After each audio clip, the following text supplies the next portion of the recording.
The Trop in St. Petersburg, Florida, as 90 of the top seniors are on display tonight, including the #1 player in the country, still undeclared, Robert Nkemdiche, as well as those headed to play for a pair of national title finalists. Robert Foster is going to be playing his college football for Nick Saban. Alex Anzalone on the other side, verbal to the Notre Dame Fighting Irish. And all of this under the tutelage of Herm Edwards and Steve Mariucci, combining for over 60 years of football experience. The 6th annual Under Armour All-America game is next.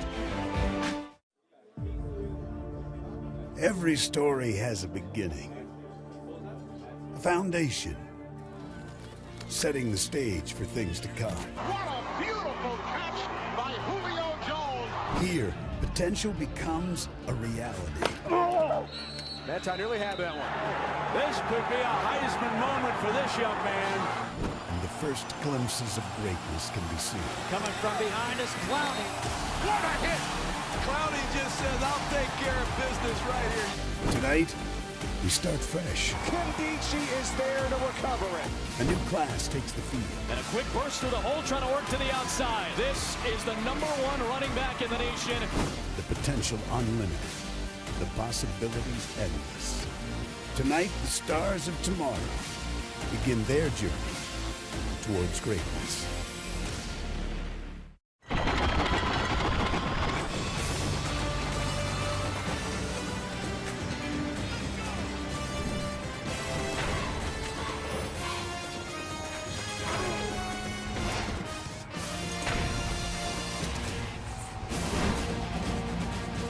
Welcome you to the 2013 Under Armour High School All-America game, presented by American Family Insurance.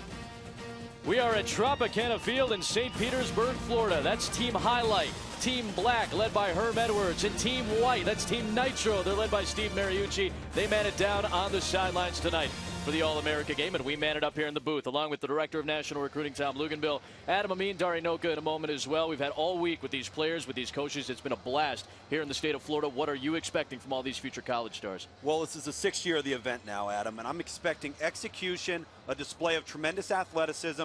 All of these players were a big fish in a small pond. Now they're about to be a guppy in a lake. How do they respond when things don't go their way? How do they compete throughout the course of the game? It's been a fantastic week. Now it's time to strap it on and execute. 77 players are on the field tonight that are in our ESPN 150, and these are the offensive and defensive players that are #1 at their positions. We see the offensive linemen down there, Darius James, David Dawson. That's going to be pivotal with the caliber of defensive linemen we have on hand. So let's take a look at those defensive players ranked #1 at their individual position and look at them along the front 7. That's been the strength of the Under Armour All-America game with the likes of Daquan Bowers, Jadeveon Clowney, and now, as you talked about, Robert Nkemdiche. Nkemdiche and Carl Lawson are 1 and 2 in our ESPN 150. They're both with our Dari Noka right now.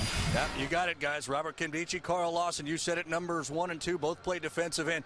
Robert, week of practice is over in Orlando. Here we are in St. Pete, ready to go. What do you want to show people tonight with this national audience? I want to show people, why I'm who I am, and just want to show you how hard I work, and I'm going to go hard the whole game, and I'm playing like my hair's on fire. I'm going to go 100% the whole game. Carl Lawson, a verbal commitment to Auburn. Carl, when this game's all said and done, people have watched it, they've seen you play. What do you want people to say about Carl Lawson? That I'm a hard worker, trying to be the best that's ever done it, and just that I love this game, and I'm going to play 100% every play. These guys are both more than ready to go. All right, guys, enjoy the game. Have a good one, all right? Guys? Dari will be with us all night long from our set across the way here at Tropicana Field, and he will be joined by 5 different players who are going to be announcing where they are headed to play their college football, including some Alabama LSU fights with Kendall Beckwith at the top. Ebenezer Ogundeko out of New York is going to pick where he's going to go. Trey Johnson, Max Redfield, Leon McQuay, some great players are going to make some coaches happy tonight. They certainly are. Of course, just verbal commitments to this point. That'll get us to signing day, February 6th, the first Wednesday of every February for the 2013 class. Looking forward to that as well on ESPNU with 10 hours of live coverage. Sean Covington kicks off to Ryan Green and Keith Ford, and across the 20-yard line comes Keith Ford, the Oklahoma verbal commit, across the 30 and down to the 34-yard line. Solid return to start the day. And it will be Team Nitro, Team White, led by Steve Mariucci. And out of the 3 quarterbacks, best week pretty much went to the Miami commit. That's Kevin Olsen, the younger brother of the former Miami Hurricane and now Carolina Panther Greg Olsen. Yeah, Kevin Olsen competed with the other quarterbacks throughout the week. Coaches felt like he was the furthest ahead, deserved the start. The Miami verbal commitment, a position of need for the Miami Hurricanes going forward. Let's see what he can do for Team White here to start him off. His center is Scott Questenberry, the UCLA commit. 1st and 10 from the 34-yard line, and Olsen, the first play of the game, will be a toss. Down the sideline and short. Incomplete at the 45-yard line for Laquan Treadwell, who's probably one of the most sought-after wide receivers in the nation. Yeah, big, explosive, the type of player that can stretch the field. He can make you miss in space. Awfully difficult to handle one-on-one because of his size. Well, that was a nice job right there by Kevin Olsen, keeping his eyes downfield, was under duress a little bit, got out, tried to find Laquan Treadwell, but had to throw across his body a little bit. Difficult throw going to your left as a right-handed quarterback under duress. We'll have some great shots for you tonight on field as Olsen fires again off the fingertips of Treadwell. He couldn't hang on. The coverage from Vernon Hargraves that time, and Vernon Hargraves, the best cornerback in the nation, on his way to Florida. A top 10 overall player, son of a college coach. He's grown up been around the game his entire life, understands it. He's instinctive, has a nice feel for the game, and plays on an island as a corner throughout the high school process. A lot of these guys are moved to corner at the next level. They play other positions. Right. Vernon Hargraves has been trained there. So Keith Ford in the backfield, again on his way to Oklahoma. Olsen steps up in the pocket, getting for the first down toss to Hunter Henry, the tight end. He's on his way to Arkansas, and a good job by Ben Boulware, the Clemson commit, who has had a great week of practice. Ben Boulware, he's drawing comparisons to Zach Thomas because of the build, the intensity, the passion. He does a nice job here mirroring up, tries to wall off Henry. Henry is okay. He gets past him, but that ball needs to be thrown outside from Kevin Olsen. I think if you got better ball placement there, that's a first down and Team White's moving the chains. Good job by Ben Boulware coming in and making the pass deflection. That's the 148-pound Lacuviante Gonzalez on his way to Texas A&M, back to return at his own 15. With a name you might recognize, Shane Tripucka. His uncle is Kelly, the NBA veteran. His father played his basketball at Boston College. Spiraling kick. Gonzalez will let it bounce at the 25. All the way down to the 17-yard line. A 49-yard punt from Tripucka, and Team Black will get set to go. It's been an interesting run this week between these three quarterbacks and Christian Hackenberg, Zach Greenlee, and Cooper Bateman. Penn State, Fresno State, Alabama represented, but Hackenberg's the #1 quarterback in the nation. Hackenberg's had a great week, not only physically in terms of stature and tools and his ability to improve throughout the week, but I think some intangibles are present with Christian Hackenberg. Leadership, guys like to be around him. He's really performed consistently well all week long. You see Alvin Kamara there in the backfield beside him. Hackenberg will toss on first down. Flushed out and tucks. A solid run out to about the 25-yard line. Some big news for Christian Hackenberg and the rest of this Penn State class. Bill O'Brien, first-year head coach this year. Outstanding run by Penn State, despite all of the scandal and all of the outside things that ended up surrounding the Penn State program. Bill O'Brien said he's fending off all the NFL suitors. He's coming back to Penn State. And I think that's the most important piece of the puzzle for Christian Hackenberg. It's every bit as much about Bill O'Brien and the loyalty he has displayed to the Nittany Lions as it is about Penn State and the program as a whole. And hey, let's call it what it is. Christian Hackenberg has been the glue for this class. Didn't hurt that Penn State was able to have a successful run on the field. Winning always helped, but Christian Hackenberg's loyalty has been something that has been very, very important throughout the recruiting process for that entire class. After his 9-yard run, he sets up 2nd and 1, and a give to Kamara, trying to stretch to the outside. And Trey Johnson was the first one there at the 20-yard line. He'll be announcing where he's headed to play his college ball at halftime later on today, and Trey Johnson makes the tackle for a loss of 4. Trey Johnson, Reuben Foster, the White defense in good pursuit. It looked like Kamara was going to be able to turn the corner. Trey Johnson does a great job shooting the gap on the outside, runs down Kamara. Good tackle from behind. Then the host of white jerseys following suit. You see Reuben Foster in pursuit there. He's had a good week after what I felt was somewhat of a subpar senior campaign. Really responded, Reuben Foster did, throughout the week. The 3rd and 5 from the 21. 4-man pressure. Hackenberg pumps. Gets rid of it. He'll be short of the first down. Catch is made by Calvin Taylor, the nation's #1 running back. Good job by Henry Poggi there to help make the stop. Henry Poggi out of Maryland, really active guy on the inside, a blue-collar lunch pail type player that's just going to give you everything he's got. Great motor. You see him working the inside, flushing Hackenberg. Hackenberg does a nice job coming to the check down. He's able to dump it off to Kelvin Taylor, the Florida verbal commit. So far offensively, both of these teams kind of working through some early jitters, kind of getting a feel for one another. On opening series offensively, forcing back-to-back punts. Here's the UCLA verbal commit Covington to punt it away to Noel Ellis. They'll roll to the 44-yard line. Florida had the nation's #1 recruiting class before the week started, but there has been some shifting at the top of the charts. Alabama and Notre Dame are 2 and 1 respectively in the rankings, but we'll see where they were kind of match up with each other in the class rankings next. The Under Armour All-American Game is presented by American Family Insurance. Your dream is out there. Go get it. Find out more at amfam.com/dreams. And Under Armour. Protect this house.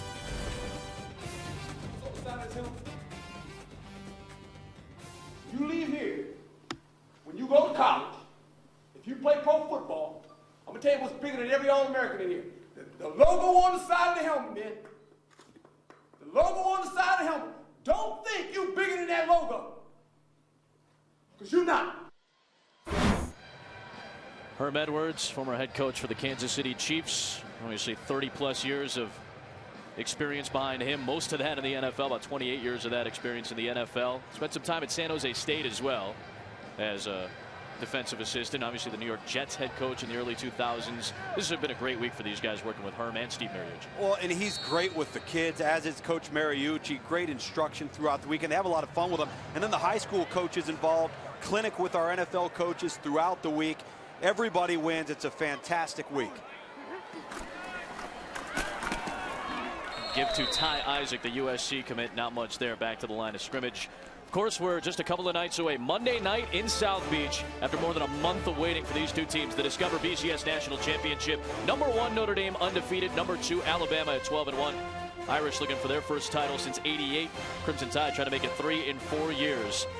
8 Eastern on ESPN Monday night. Also available on Watch ESPN. You see Manti Te'o, Amari Cooper, Under Armour All-American alumni, Lewis Nix, Cyrus Kwanjo, a bunch of them out there.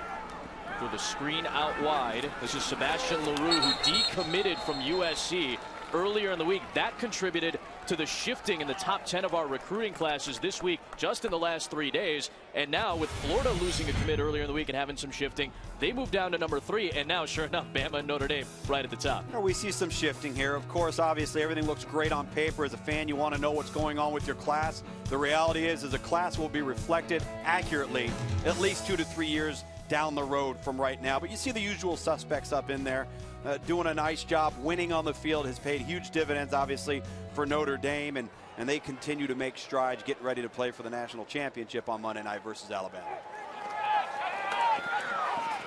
This is Olsen, flushed out. Kendichi, the #1 player in the country, chasing him, and a tight window toss is incomplete. That was intended for LaRue, with Von Bell making a nice defensive play to cut off Sebastian LaRue. Bell is undeclared. So is Kendichi. Kendichi coming here. They moved him down to the tackle spot. He comes inside, and then it's all about pursuit. That's the one thing about Robert Kendichi. I've had the question asked, how does he compare to Jadeveon Clowney? Talent, you're talking about a rare set of skills. But I think that Robert Kendichi, to some degree, a little bit stronger in the motor area at this time and at this stage than Jadeveon Clowney was. Tripucka kicks it away. Dontre Wilson signals for the fair catch, and he muffed the football. Lost the football, and it looks like that Team White has it for a moment. We'll check it here. It is Team White football. It doesn't matter if you're in an all-star game, you've had 4 days to practice, or you've been playing with each other for 4 or 5 years. The ball is the most important thing in the game of football, and you cannot put it on the ground. Dontre Wilson verbally committed to Oregon. He's getting underneath that football, takes his eyes off of it, and we have our first miscue of the game, putting the White offense in tremendous field position. Laquan Treadwell on offense, the #1 ranked receiver in the class, to recover the football. Great field position at the 27-yard line. And Bryce Ramsey, the Georgia commit, is in at quarterback. Going to shuffle out Keith Ford. The Oklahoma commit is stacked up, no gain. Some of the alums that have played in this Under Armour game that are now playing for a national title. We mentioned Alex Anzalone and Robert Foster and those guys that are on those two respective teams in this game. Look at the Alabama roster over the last couple of years in this game. Well, a lot of defense. We place a considerable amount of premium on defense, particularly in the fronts. You know, you build a championship team from the inside out. You look at the current starters there, and even Vinny Cincinnati was maybe one of the best players in the SEC as a true freshman in the kicking game and has had a significant role on the defensive side as well. Now Shane Morris is in, the Michigan committed quarterback. He's a lefty, and a dangerous pass once again. Looking for Jalen Marshall, the Ohio State commit, and good pressure that time from the Alabama commit, DeMarcus Walker, who we saw back in October, had a huge motor.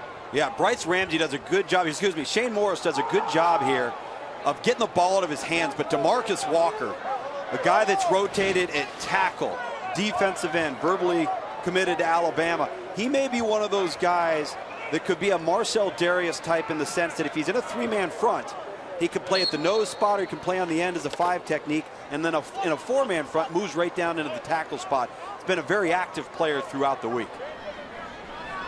And Alabama's going to lose a little bit in their front three in that 3-4 defense after this year. Here is Morris stepping up, looking for the end zone, and it was knocked away. Good defensive play by Leon McQuay, another player who is still undeclared. And he's going to announce with us tonight. USC, Vandy, Michigan, Oregon, Florida State all in the mix. Now we're going to see if we can get a field goal underway here for the white team. So far, defense clearly ahead of the offense to this point. And understand, the defense in an all-star game setting, it's see ball, get ball. You have limited coverages, limited packages, but the offensive guys have still got to learn scheme and learn terminology of the plays. Here's a 6'5" kicker.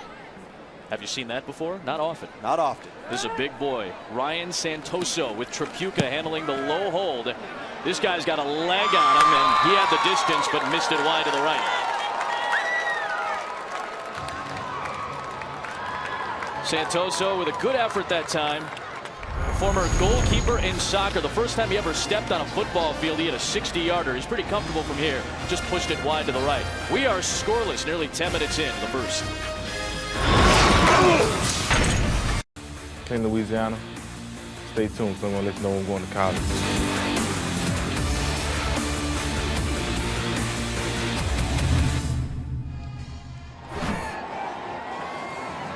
He is on his way, and he'll be on his way to either Alabama or LSU. Darinoka is awaiting Kendall Beckwith. He'll announce in minutes where he is headed to play his college football. Alabama, LSU. How often is that battle now being fought on the field and off of it? Christian Hackenberg stays in for the second team black drive of the game. Quick toss. Catch is made on the outside by Rashad Samples. Excellent wide receiver on his way to Oklahoma State. Cam Burrows, the Ohio State commit, gets him after a gain of 9. I really like that play call right there for Christian Hackenberg. Get the ball out of his hands and get some confidence throws as we take a look at Kendall Beckwith here.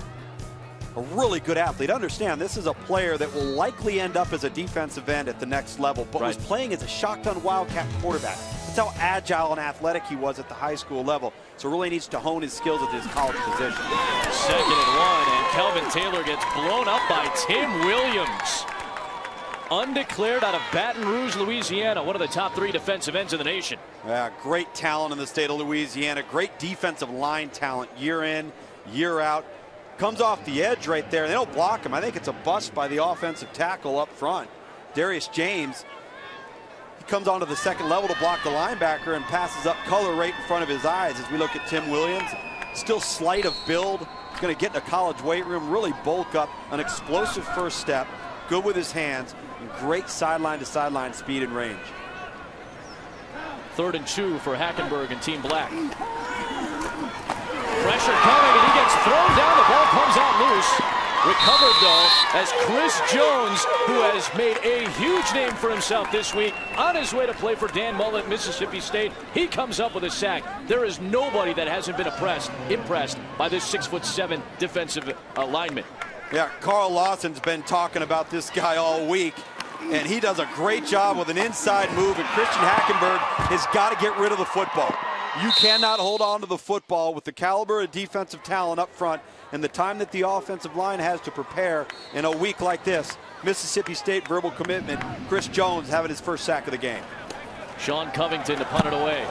And this is a boomer, sending Noel Ellis backpedaling all the way to the 23. Ellis trying to stretch to the sideline, and a good effort by Team Black and special teams by Calvin Taylor to make the stop. Well, we promised it to you. Kendall Beckwith, one of the top athletes in the nation, is on his way up to the stage to tell Dari Noka and to tell the nation where he is going to be playing his college football. Is Nick Saban or Les Miles going to get this big boy? It's coming up next.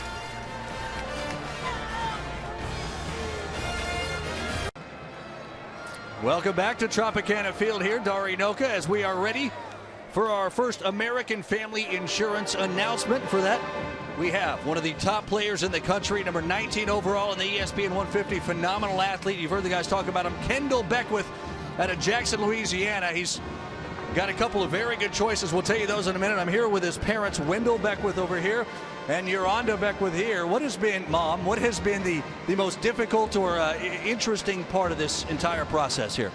The whole recruiting process has truly been amazing, and my family and I have truly enjoyed it, and we just thank God for all the many opportunities that we've had. All right, Kendall, we're down to two pretty good choices, Alabama and LSU. So, my friend, the stage is yours. Where are you playing your college football?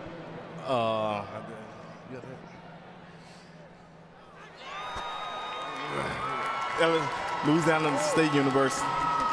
Kendall Beckwith off to LSU. Kendall, what about LSU? Put it over the top for you. They're just a school where I felt more at home at and I was most comfortable at throughout the whole process. You thinking defensive end? Defensive end or outside linebacker, it really don't matter to me. It may not matter to LSU either. They got a pretty good football player coming to Baton Rouge. Kendall Beckwith to LSU, guys. Dari, thank you very much. Kendall Beckwith has a cousin that played at LSU, Darrell Beckwith, who's now playing in the NFL. You see the black team sideline here. That's Gerald Brazil. He's one of the corners for the black team under Coach Herm Edwards, verbally committed currently to LSU as well. You know, the interesting thing about that, we talk so much about needs and recruiting, filling needs, whether it's due to a lack of talent or just a lack of numbers. But keep in mind at LSU right now, with the uncertainty of Barkevious Mingo, Sam Montgomery, will they stay? Will they enter the NFL draft? Kendall Beckwith could become a significant need here, depending on those choices. First and 10 for Team White at the 27. Shane Morris keeping it and tossing it. And a good play defensively right in his face. Von Bell, who's already been very much impactful on the defensive end, the undeclared safety, knocks it down at second down. Trying to move the pocket a little bit here with the white team offense. Quarterback Shane Morris off of the play action right there. And good job because it gets him out of the pocket. He's just got to continue to work the accuracy as we take one last look there at Kendall Beckwith. And he's got to be excited, probably somewhat relieved to get it over with. Of course, just a verbal commitment. Nothing happens till pen hits paper on February 6th. And we'll have signing day coverage for you 10 hours, as a matter of fact. Tom Luganville already very excited about it on ESPNU signing day, February the 6th. Second and 10, Shane Morris, the future Wolverine, to the sideline and incomplete. A little bit too tall for Sebastian LaRue. College football continues on ESPN Sunday night, 9 Eastern. We'll have the GoDaddy.com Bowl. Number 25, Kent State at 11-2. Darrell Hazel will coach the Golden Flashes before he takes the job at Purdue. They'll take on Arkansas State. John Thompson, their defensive coordinator, will coach that game again Sunday at 9 on ESPN. Also available live on the Watch ESPN app. Gus Malzahn's current offensive coordinator at Auburn still is coaching the offense at Arkansas State. That's right. Morris with a strong delivery, but another good defensive play from the secondary, and that's Robbie Rhodes getting it knocked away by Tarian Folston. Folston on our set at Disney this week, committed to Notre Dame. Yeah, and what a great athlete he is. Likely be an offensive weapon, a scat back, running back type for the Fighting Irish. Playing corner here. See how explosive he is? That's the gap change right there between normal high school football and this caliber of talent. Those wide open windows are no longer there to throw the football into. Shane Trapuka back to punt at his own 15. This is a very fun player to watch. Alvin Bailey from the 35-yard line to the 41.5-dozen-yard return on a 38-yard punt. 3:25 to go here in this first quarter, and let's take a look at our Under Armour flashbacks. Some of the great alum that have played in the Under Armour All-America game. There's been a bunch of them. Obviously, Trent Richardson had a wonderful career at the University of Alabama. A.J. Green. Yep, first-round draft choice. Julio Jones coming right after him in the same class of 2008. Three guys that have turned out outstanding early careers in the NFL. There's Alvin Kamara staying on his feet for a 6-yard gain.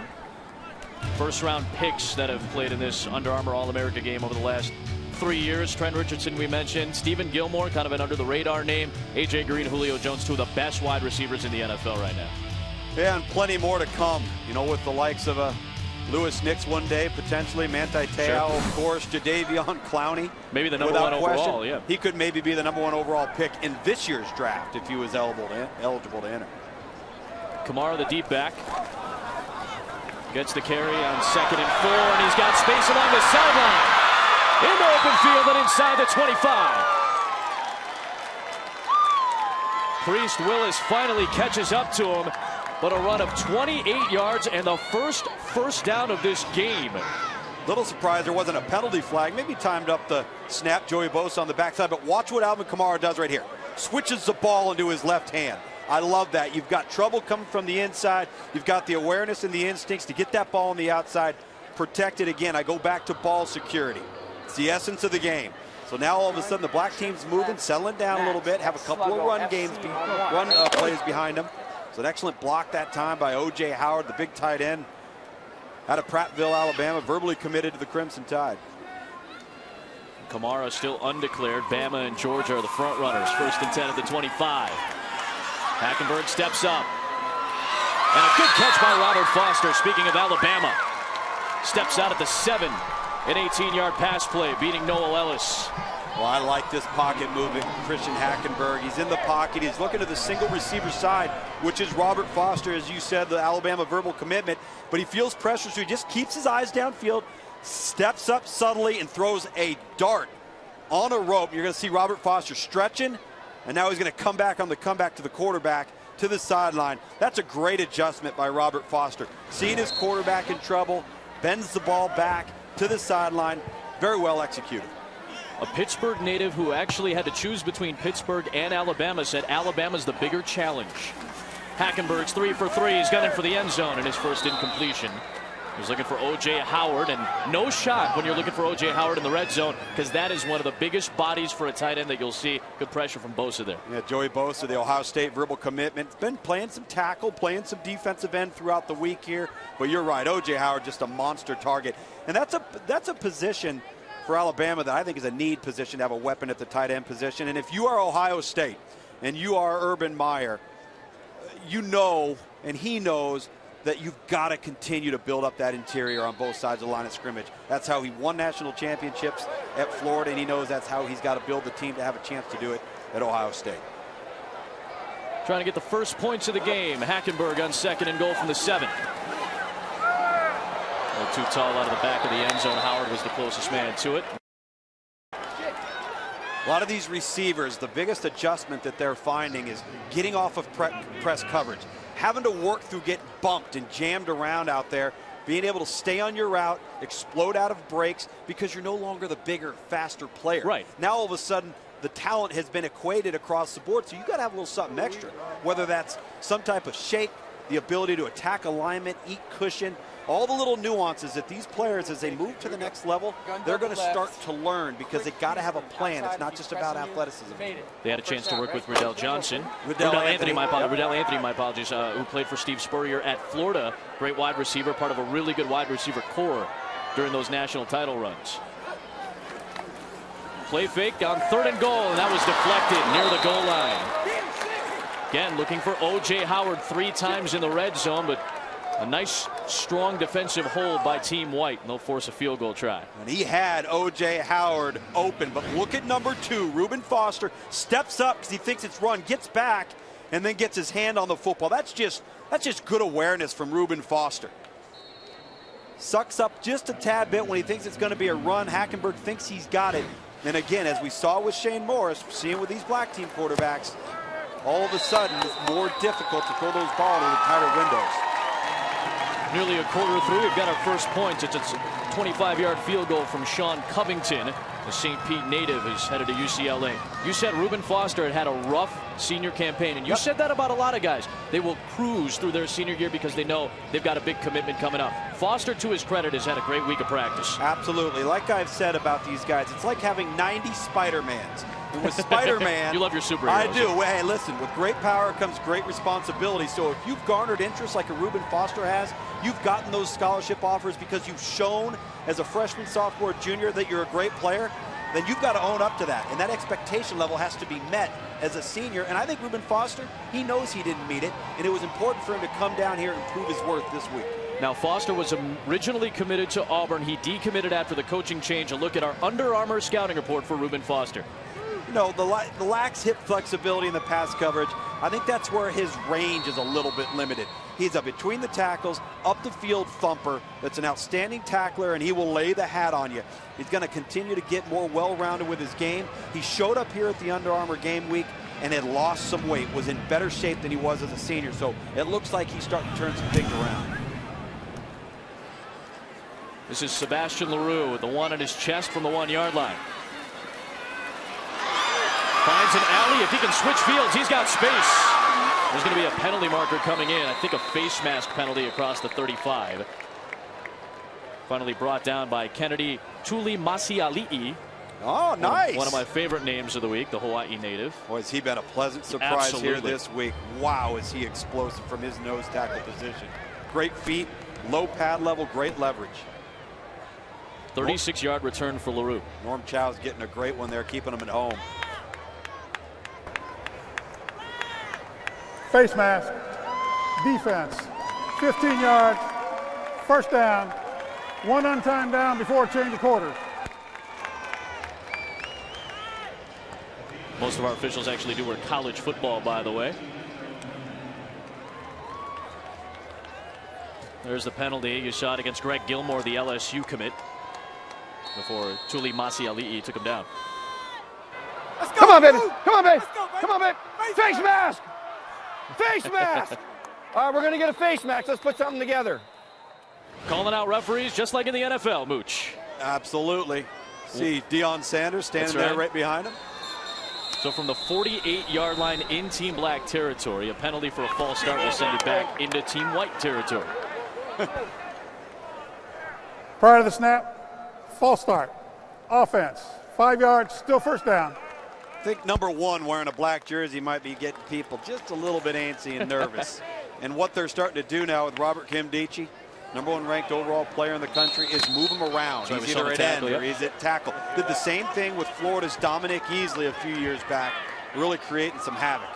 First and 15 back at the 48-yard line here, 47-yard line, should say. Here is Ramsey, the Georgia commit, with a line drive nearly caught. Wow, that was a terrific throw from Bryce Ramsey. Ryan Green, who's on his way to Florida State with good coverage from Von Bell. And we're through the first 15 minutes here in the St. Pete area. Team Black with a 3-0 lead. This is the 6th annual Under Armour All-America game. Welcome back to the 2013 Under Armour All-America game. 3-0 Black team right now leading as we get ready to go into quarter number 2. Dari Noka here. I'm joined by Under Armour Senior Vice President Matt Merchant, and what you all put on here is phenomenal. This is the 6th year of the Under Armour football game. What is Under Armour's involvement in really the growth of the sport of football at all levels, Matt? Under Armour was born on the football fields of across America. It's part of our DNA and who and what we are, from the youth level all the way up to the NFL with our relationship with the league and the combine. This platform, the All-American game, allows seniors to compete at the highest level against the best players in the country. But more importantly than competing against each other, they're getting great coaching all week from former NFL greats Deion Sanders, Heisman Trophy winner Chris Weinke, and coaches Herm Edwards and Steve Mariucci. You guys, before the game, made a very nice donation to the Wounded Warrior Project. What is the relationship like between you and them? We've been involved with the Wounded Warrior Project for several years. We provide products as well as financial support to the great cause. It supports servicemen, servicewomen, and their families who have made incredible sacrifices to make this the greatest country in the world to live, and we couldn't be prouder of our partnership with them. 6th year of this game, but you're doing something different this year. You've got a couple of honorary team captains. Tell us about them. Yeah, we wanted to raise awareness for the Wounded Warrior Project. So we took 2 wounded warriors who are football fans. We had them work with the coaches and players all week. And I'll tell you, they provided an incredible amount of inspiration to not only the coaches but the kids. It's been a fantastic experience. Hopefully to raise awareness for the cause and, more importantly, financial support for them. Here it is. It's the 6th event, the 6th Under Armour All-Star Game, and it gets better every year. Matt, thank you. Thanks very much. Appreciate all you do for us. Thanks. All right, guys. It's been a great week, Dari, from top to bottom, and we certainly appreciate what we've had a chance to watch over the course of the last 4 or 5 days. Does it get any better than the Wounded Warrior Project? They do such a good job. They spoke to both teams earlier in the week. Wow, was that powerful. Start of the second quarter here at Tropicana Field, and Bryce Ramsey, who just launched a bullet pass a moment ago despite it being incomplete, goes back to work. On 2nd and 15. Von Bell had the coverage that time again on Ryan Green. That's back-to-back plays where Green was the intended target. And Von Bell has really been involved early in this ballgame defensively for Team Black. Yeah, there's no question. Von Bell's done a great job not only in run support but in coverage. And he's been matched up versus arguably pound per pound the best athlete in this game, and that's Ryan Green. Von Bell, really explosive. This is the type of player in the defensive secondary that's got some range. He's got some coverage skills, so he can come down and match up over the slot, which is what we've seen him do here the last 2 plays. He's got some visits scheduled to Ohio State, Alabama, and Tennessee. Here comes pressure. They set up the screen. It's intercepted. Stumbling down at the 30-yard line, Matthew Thomas. They'll mark him down at the 29, and had he not tripped, he would have been off for 6. Thomas, one of the best athletes in the country, a top 10 player still undeclared. Somebody's going to get a phenomenal athlete this year. Matthew Thomas is so athletic. They're trying to set up the screen here. Back to Keith Ford. Matthew Thomas diagnoses it, sniffs it out, and then just comes up and makes the play on the football. He's only about 210 pounds. Ebenezer Ogundeko with the quarterback pressure. He too will be making his college choice here on our air coming up throughout the broadcast. But Matthew Thomas, even spending some time as an edge defensive end, almost in the mold of a Barkevius Mingo, that slight build, but that explosive first step. Hackenberg. Make that Cooper Bateman is in at quarterback after Hackenberg led the charge in the first quarter. We have a flag thrown before this play.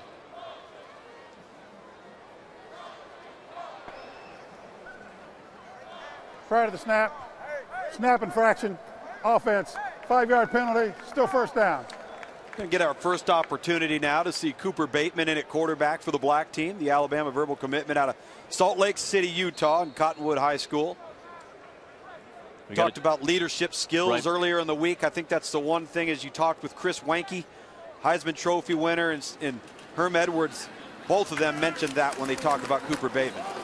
Who launches and overthrows his intended target. He was looking for Lacoviante Gonzalez. You and I saw Cooper Bateman back in September. Early in the season, he went up against Max Brown and Skyline. Did not have a very good game. But remember, this is a guy who has had to deal with 4 different head coaches in 4 years at Cottonwood, and he just wants some consistency. I think he's really excited to go to Alabama, a team that he didn't like when he first started following football. Right, and he's very polished. He's got great feet, good ball handler, throwing motion, vision. I like his demeanor. He's kind of got that quiet confidence, but a little bit of fire in his gut as well. He had what he liked down the seam right there. He just didn't throw a very accurate football there on his first attempt. 2nd and 15. Bateman. That's a good throw to the 20-yard line. Caught by Rashad Samples. Headed to Oklahoma State. He gets 14 and a yard shy of the first down as Garyon Conley, the Ohio State commit, makes the tackle. Yeah, Rashad Samples coming in on the curl route right here. Got a little shake and a little wiggle. He's got to keep coming back to the quarterback. Matched up versus Garyon Conley, who's had a fantastic week. Tall, slender, Ohio State verbal commitment. A corner player that can match up with some bigger, taller receivers, but that time having some trouble with the shake and the wiggle, the undersized Samples, who's had some injury issues in the past, was able to get healthy and has a very explosive first step off the ball, gets into routes really quickly. He fractured his left fibula back in March at a camp. A 2nd and short. Here's Kelvin Taylor. A stretch to the edge, inside the 10. Garyon Conley for the tackle after a 14-yard run. It's 1st and goal, Team Black. The nation's #1 running back, the son of Fred Taylor. He's running the zone. He could have cut it up in the crease or bounce it right there. So explosive and sudden in all of his movements. He's got good inline vision. See it, 5'11", but 216 pounds already, so he's got some bolt to him, some strength, can push the pile. He's been a great kid to deal with all week long. Quicker than fast to some degree. I think he's got to work on his pad level at times, but this is a guy I think that can run it inside, outside, and can carry the load throughout the course of 4 quarters. Fred said that Kelvin has better cut ability at his age, and he didn't have that ability until his junior year at Florida. First and goal for Cooper Bateman and Team Black, trying to go up 2 scores. To the end zone, and it is caught for a touchdown. Josh McNeil, who has shown off some great hands all week long, had to make the catch in a tight window. A touchdown for Team Black. Well, this was a nicely thrown football into Josh McNeil. A one-time Alabama verbal commitment. Look at Cooper Bateman, knows where he wants to go with the football and just throws a shot. You hear us talk about accuracy and ball placement. This is it, man, right here. Stands in there, he knows he's going to have some people around his feet, keeps his eyes downfield, throws a strike. Covington to add the extra points. It's a 10-0 lead for Team Black. One-time Alabama verbal commit decommitted back in December, but the number 4 tight end of the nation gets 6 in the end zone. It's 10-0 Team Black. Ebenezer Ogundeko from Brooklyn, New York. Stay tuned, because I will let you know when I'll be attending school.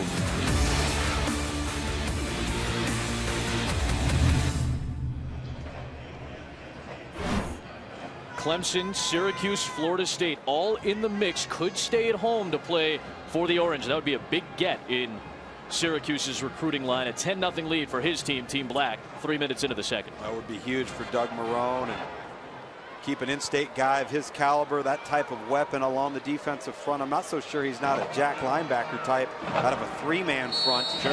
Got enough agility and athleticism to pull that off. Ryan Green and Sebastian LaRue back to return. This is LaRue, and he's going to bring it out from 8 yards deep. Makes a man miss. He's down at the 10. Let's take a look at our flashback here, our Under Armour flashback with 2 outstanding football players that you've seen a lot of over the past about week or so.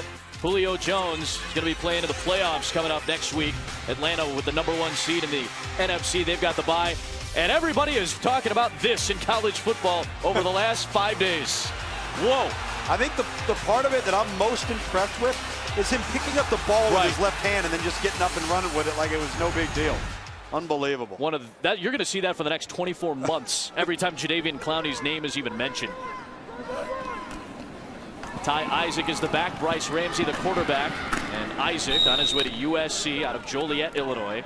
Gets a half dozen yards. Isaac hurt his shoulder in the opener. You saw it on our air on the kickoff weekend this year. Bounced back, though, with some 200-yard performances as soon as he came back. He's the one back that's different than all the other backs in this game in the sense that he's that big, physical, upright runner that's at his best in a downhill, shoulder square to the line of scrimmage scheme. He's got a lot of strength and power to him. He's going to have to be cautious of his pad level because of that height.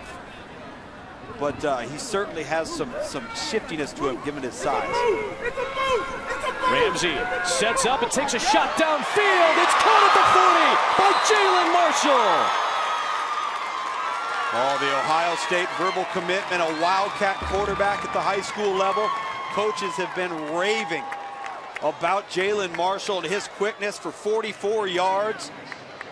You see the post route, gets up onto the toes of the defender, does a great job eating up cushion against Gerald Brazil, and then turns on the Jets. And look at Bryce Ramsey, the Georgia verbal commitment, off the play pass, pulls up, throws a strike. Keep in mind, he just threw the interception on the previous series on the screen, bounces right back. 1st and 10 at the 40. Right back to him. Gerald Brazil gets beat by Marshall for a short yardage pickup. Bryce Ramsey has had a great relationship with a lot of Georgia quarterbacks. Matthew Stafford, Aaron Murray, got to work with DJ Shockley earlier in the summer. Really shows off a great arm. If he has Aaron Murray's work ethic, he's going to be just fine because the sky's the limit for him developmentally. This is a player that's played in a midline veer, hybrid wing T scheme where you're throwing it 8 to 10 times a game, and now he's getting a taste of a little bit more of a sophisticated passing game where he can take some reps through the air. It's going to be doing wonders for him at the next level. Play action and just out of the reach of LaRue. They'll bring up 3rd and 7 in front of Von Bell that time. Great performance by Aaron Murray during that Capital One Bowl, and Bryce Ramsey molds himself after Aaron Murray allowed. Yeah, you know, this is a guy that just continues to get better and better and better. Ever since he was a freshman and sophomore, kept going to camps, trying to get better in the passing game, knew he wasn't going to get significant reps at Camden County, which is a wonderful program. Yeah. Won a lot of football games. He understood what was asked of him. Now it's time to start working on that next phase of his game, and that is the passing game. Lost in the state semis this year in Georgia. 3rd and 7. Ramsey stepping up and taking off. Needs the 30 and steps out just past the marker for a first down. I like that decision right there from Bryce Ramsey. He kept his eyes downfield while he was under duress. Wanted to see if maybe something pops open. But he had awareness of the 3rd down situation and the fact that at the end of the day, I've got to move the chains. I got to get this team moving.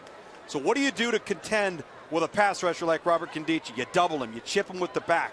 Keith Ford there working against with Derwin Gray, the offensive tackle, trying to somewhat neutralize big number 1 with Team Black. And very nice offensive series being mounted right now here by the white team. Trying to get on the board. From the 29-yard line, fresh set of downs. Ramsey right down the seam, had 2 men out there. Hunter Henry went down to the deck, and then Jalen Marshall was right behind him, essentially backing the play up. Neither one of them could get it. It's 2nd down. You know, that ball was intended to be thrown, I believe, where it was thrown. Hunter Henry, Jalen Marshall's running right behind him, a little too close for comfort in my mind.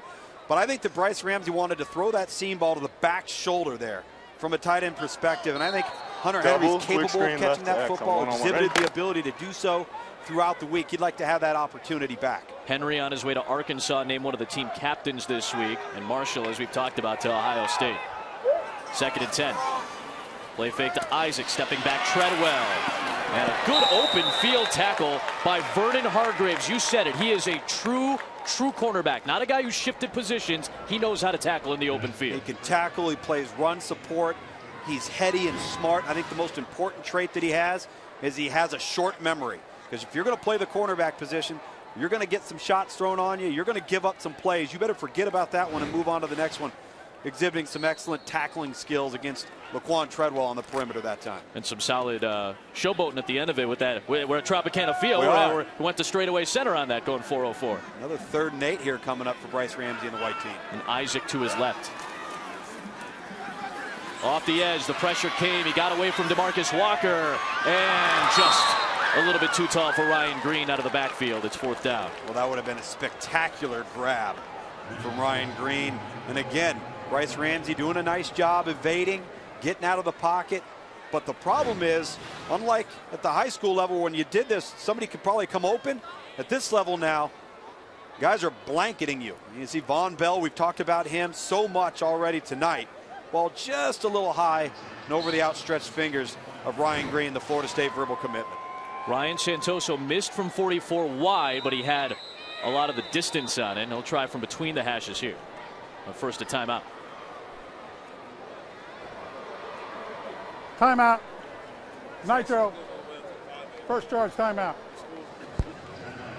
Steve Mariucci and Herm Edwards, again, are NFL coaches for these two teams, and both tonight are wired for sound.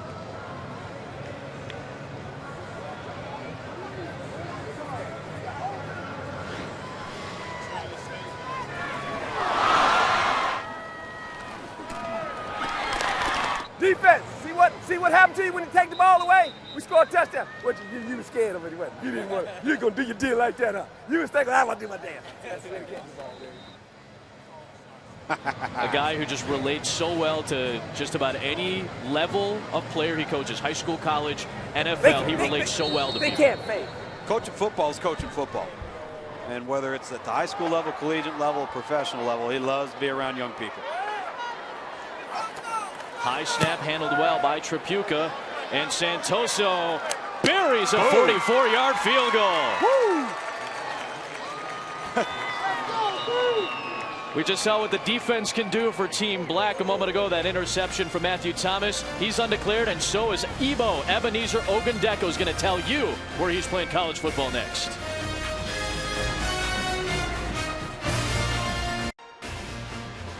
Welcome back to the 2013 Under Armour All-America game. 10-3 now the score after the 44-yard field goal. Team Black in the lead.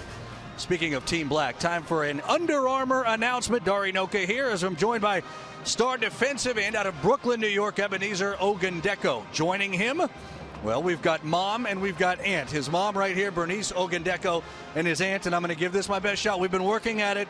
Folashadi Akeola. All right, here we go. First off, tell me, Mom, what advice you have given Ebenezer through this entire process. In everything he does, he should know God first and try his best in everything he do to achieve his aim. That's good, sound advice from Mom. Now here, Ebenezer, the stage is yours. I'm going to give the finalists. Florida, Clemson, and you're a New Yorker. Syracuse is one of the 3 finalists here. Where will you go play college football? University of Clemson. Ebo, as they call him, is off to Clemson. What was it about Clemson's program that sold the Tigers more than any other? The coaches, I just felt comfortable there, and it's not very far from home, and I'm just ready to go there and just compete in the ACC. How'd you get all this attention being in Brooklyn, where it's not known for great high school football? My coach sent out my highlight tape, and I just kept on working hard. Went to a few camps, dominated at that, and I'm here now. I thank God for it. This Under Armour announcement, it results in Ebenezer Ogundeko heading off to Clemson. Dabo's got to like that. Yep, absolutely. Keep in mind, at Clemson, they've got a nice little tradition of some pretty prominent defensive linemen here in the last 5 to 7 years, the likes of Daquan Bowers, an Under Armour All-American alumnus from the very first inaugural season of 2008. Andre Branch, sure, playing in the NFL now. No question. The list goes on. And with all the offensive weapons and the Sammy Watkins and the Taj Boyds and the Andre Ellingtons, Dabo, his staff, they know those interior guys are what separates the good from the great. And back-to-back 10-plus win seasons for the Clemson Tigers, coming off of a huge win in the Chick-fil-A Bowl versus LSU. There's a short kick up to the 14-yard line, Alvin Bailey. And he's got space along the sideline and a blocker in front in Gonzalez. He steps out at the 45. We just saw Ebenezer Ogundeko commit to Clemson.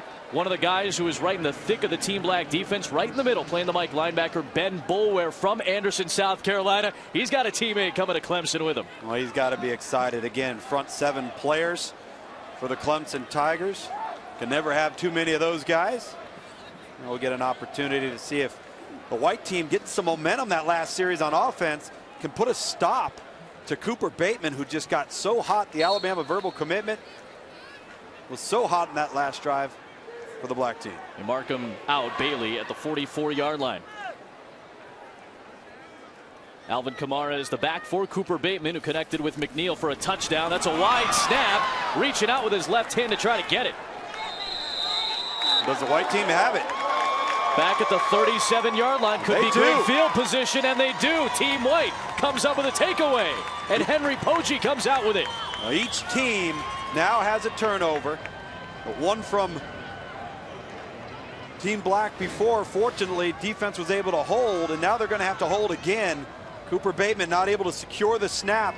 Somewhat of an errant shotgun snap, but not too difficult. He should have been able to take that. Hunter Bivin, the center, Notre Dame verbal commitment, a right tackle who's also playing center here. And Henry Poggi out of Baltimore, Maryland, the Michigan verbal commitment as a defensive tackle on the spot with some penetration to give this offense an opportunity. As we see Kevin Olsen back at the quarterback position, the Miami verbal commit. From the 37-yard line. Takes a shot down the seam. Could not find Marshall, who's already been a big play target tonight. Looked like there was some confusion there on which route they were wanting to go to. Saw a little pump fake out of Kevin Olsen. Under Armour All-America game announcements coming up. We'll have Trey Johnson, a great defensive player at halftime, a phenomenal athlete, and Max Redfield, who's playing defensive back in our game tonight in the third, and Leon McQuay, who's been a hot name for the past 7 months, especially since you and I were in Gridiron Kings at Disney in July. You see the schools that they are currently potentially committing to, those schools in the mix for those 3 that are coming up in our broadcast tonight. 3 highly sought after prospects, all of them on the defensive side. But you know what? Max Redfield could be a wide receiver at the next level as well. Delayed give to Ryan Green. He got hit by Boulware for a loss of a yard. Trying to do a little Clay Matthews dance, I think. College football continues this Saturday on ESPN. I bet the Clemson Tigers enjoy that. 1 Eastern on Saturday. Pittsburgh won its last 2 games to become bowl eligible. Ole Miss knocked off Mississippi State in the Egg Bowl to become bowl eligible. They'll both be down in Birmingham for the BBVA Compass Bowl. Saturday at 1 on ESPN and also live on Watch ESPN. Good finish for Pittsburgh, and nice job by Hugh Freeze, who came from Arkansas State. And does Ole Miss have enough to maybe pick up Robert Nkemdiche, #1 player in the country? Well, Ole Miss obviously getting so much better, and they're getting better defensively up front. Ooh, Kevin Olsen comes off with a play-action pass. Was going to throw back, I think, to the tailback off of the play-action pass. Had it nicely set up to Ty Isaac, but ends up getting tackled and going down. You see the notable ESPN 150 players considering Ole Miss. Some big names on there. I know that from a weapons standpoint, Laquan Treadwell would be a big one out of the state of Illinois. But really, it starts up front. Last year, they were able to keep Channing Ward in state. Isaac Gross from in-state stayed with the Rebels. Isaac Gross was a first-team all-freshman SEC performer, Under Armour All-American from last year's class as well. Tripucka punts it. Bailey's hoping it's going to stay in the end zone. It's going to actually rock down inside the 5 at the 4. With 4:06 to go here in this second quarter. A 10-3 lead for Team Black and a long field in front of them when you come back to St. Pete. All right, welcome back to the Trop here. Dorian O'Costin. You know what? You go to a football game, sometimes a dance party breaks out.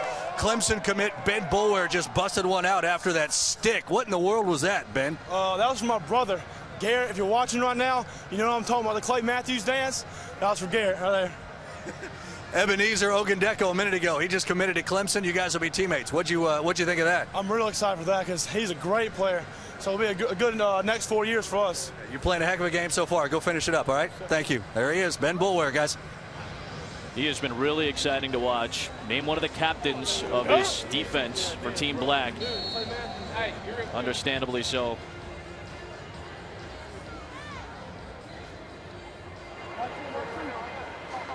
Cooper Bateman stays out on the field. Alvin Kamara about 2 yards deep in the end zone. Kamara, not much room to go. Be a loss of a couple of yards.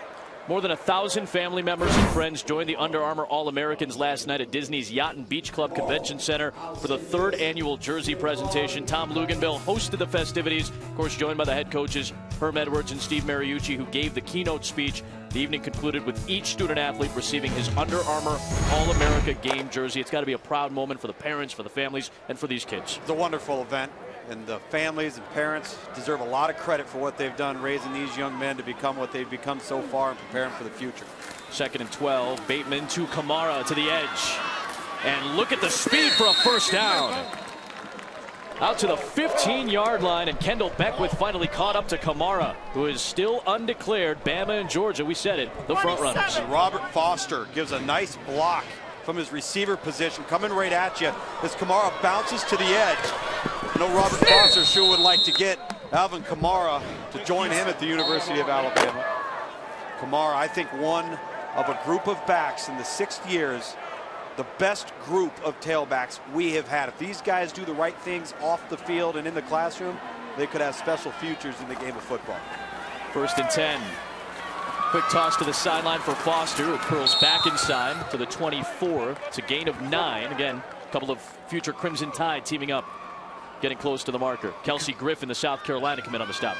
Cooper Bateman's figured it out real quickly. I'm going to get the ball out of my hand quickly, get into the hands of the playmakers, let them do the rest, and we'll all look good. Instead of holding onto the football, trying to maybe take that big shot. Hey, if there's a shot to be had, take it when it comes. But most importantly at the quarterback position, take what the defense gives you. And so far, he's done that, and that's why he's moved this Black team offense. Kamara gets swallowed up for a loss of about 3. Still averaging about 7.5 per carry. Get ready for signing day. It's coming up February the 6th, so you can get ready for it by logging on to Recruiting Nation on ESPN.com. You'll find the latest news, commitment statuses, the top recruits, updated class rankings, much more. See how your school is building for the future. It's ESPN.com/recruiting. Also on Twitter at Recruiting Nation. We're trending right now on Twitter, man. right. Debo's trending right now. He just made his verbal commitment to Clemson. Kendall Beckwith earlier committed to LSU. Alvin Kamara there standing on the sideline. Has some explosive runs so far here tonight for the black team. Time for this white team defense led by Reuben Foster and number 2 overall player Carl Lawson to get cranked up. On 3rd and 2, Bateman will toss for it. And out of the reach of Alvin Bailey. No, that's O.J. Howard. That's O.J. Howard, my apologies, the tight end, who Bateman and the rest of these quarterbacks have been looking for a lot on 3rd down and in red zone situations. And now O.J. Howard, what he's going to learn is you got to come out of your breaks. You got to explode out of the breaks, create some separation. He didn't seem to come out of his break, and then he lost sight of the football and wasn't able to catch up to it. I thought it was a nicely thrown ball, good air over the top. These are, again, little things that these guys, not just O.J. Howard, but whether you're an offensive guard, particularly in the offensive line for these guys at the next level that are going to get so much more technically sound and improved in that area. But you can't just out-athlete anybody anymore. Now you're going to have something to your game once you jump to the next level. Covington and the UCLA verbal commit to punt. Nearly got to it. Looked like Chris Jones on his way to try to block it.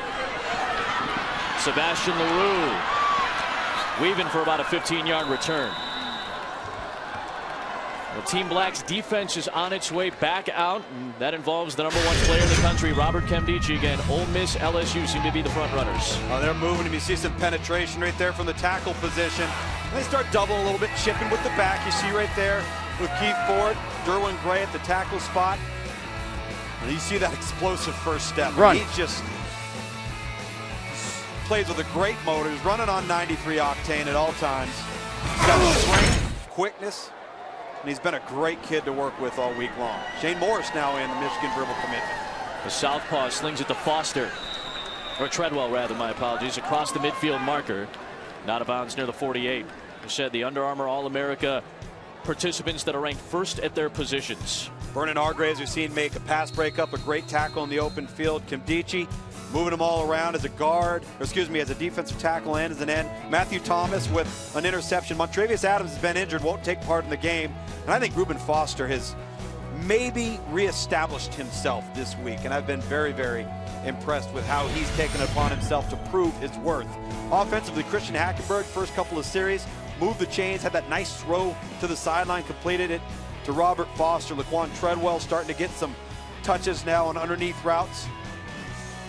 Kelvin Taylor, we've seen him with a couple of explosive runs as well. Herm Edwards talking to his team. Get ready for no huddle. Okay, coach, you got it. And nobody going and settling in the locker room saying, hey, don't let him go out of bounds, and we need to get ready. Nothing deep. Get the football back. They got to be ready for no huddle.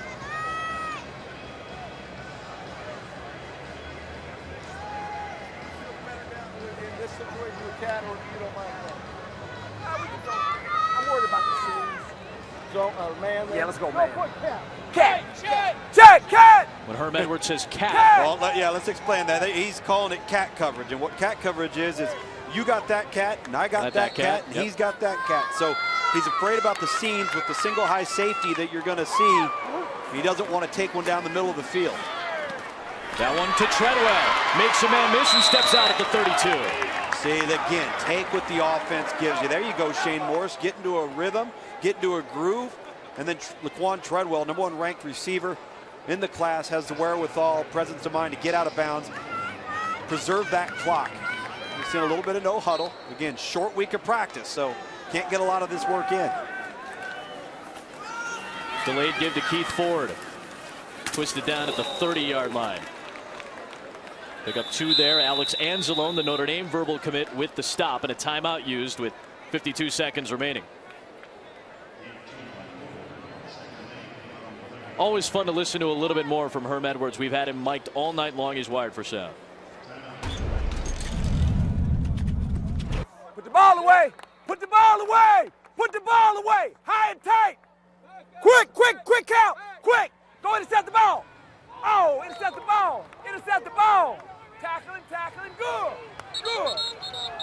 That's it, Dale. That's it. Scramble line. You guys got him, coaches.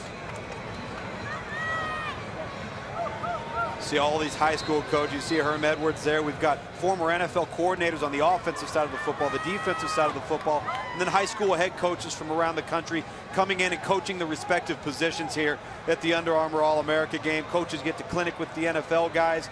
Players get to interact. It's a really fine setup and a memorable moment for these players as they head off to the next level and enjoy their last experience as a high school player.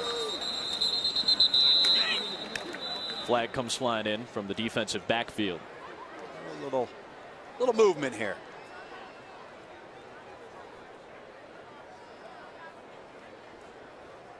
Still one timeout left for Team White as well. Potential chance to tie this game through the first 30 minutes. Illegal substitution. Defense. 5-yard penalty. Still second down. I'll put the ball at the 25-yard line.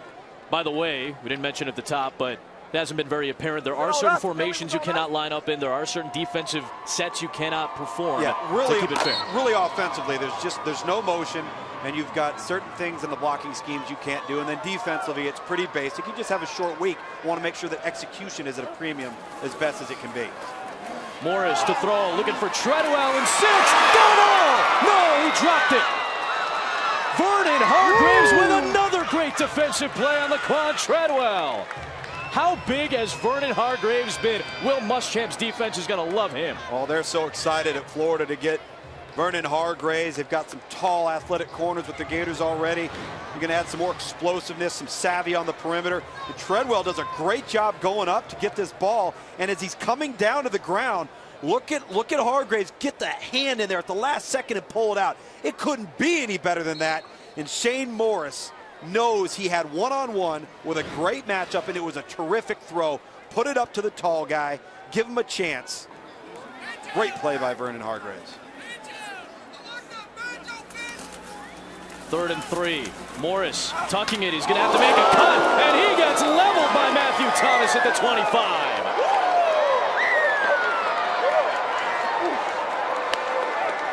Hello.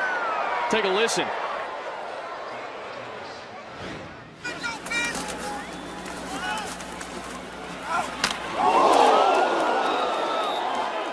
Undeclared Matthew Thomas has been impactful. He's got a pick and that huge hit on Shane Morris.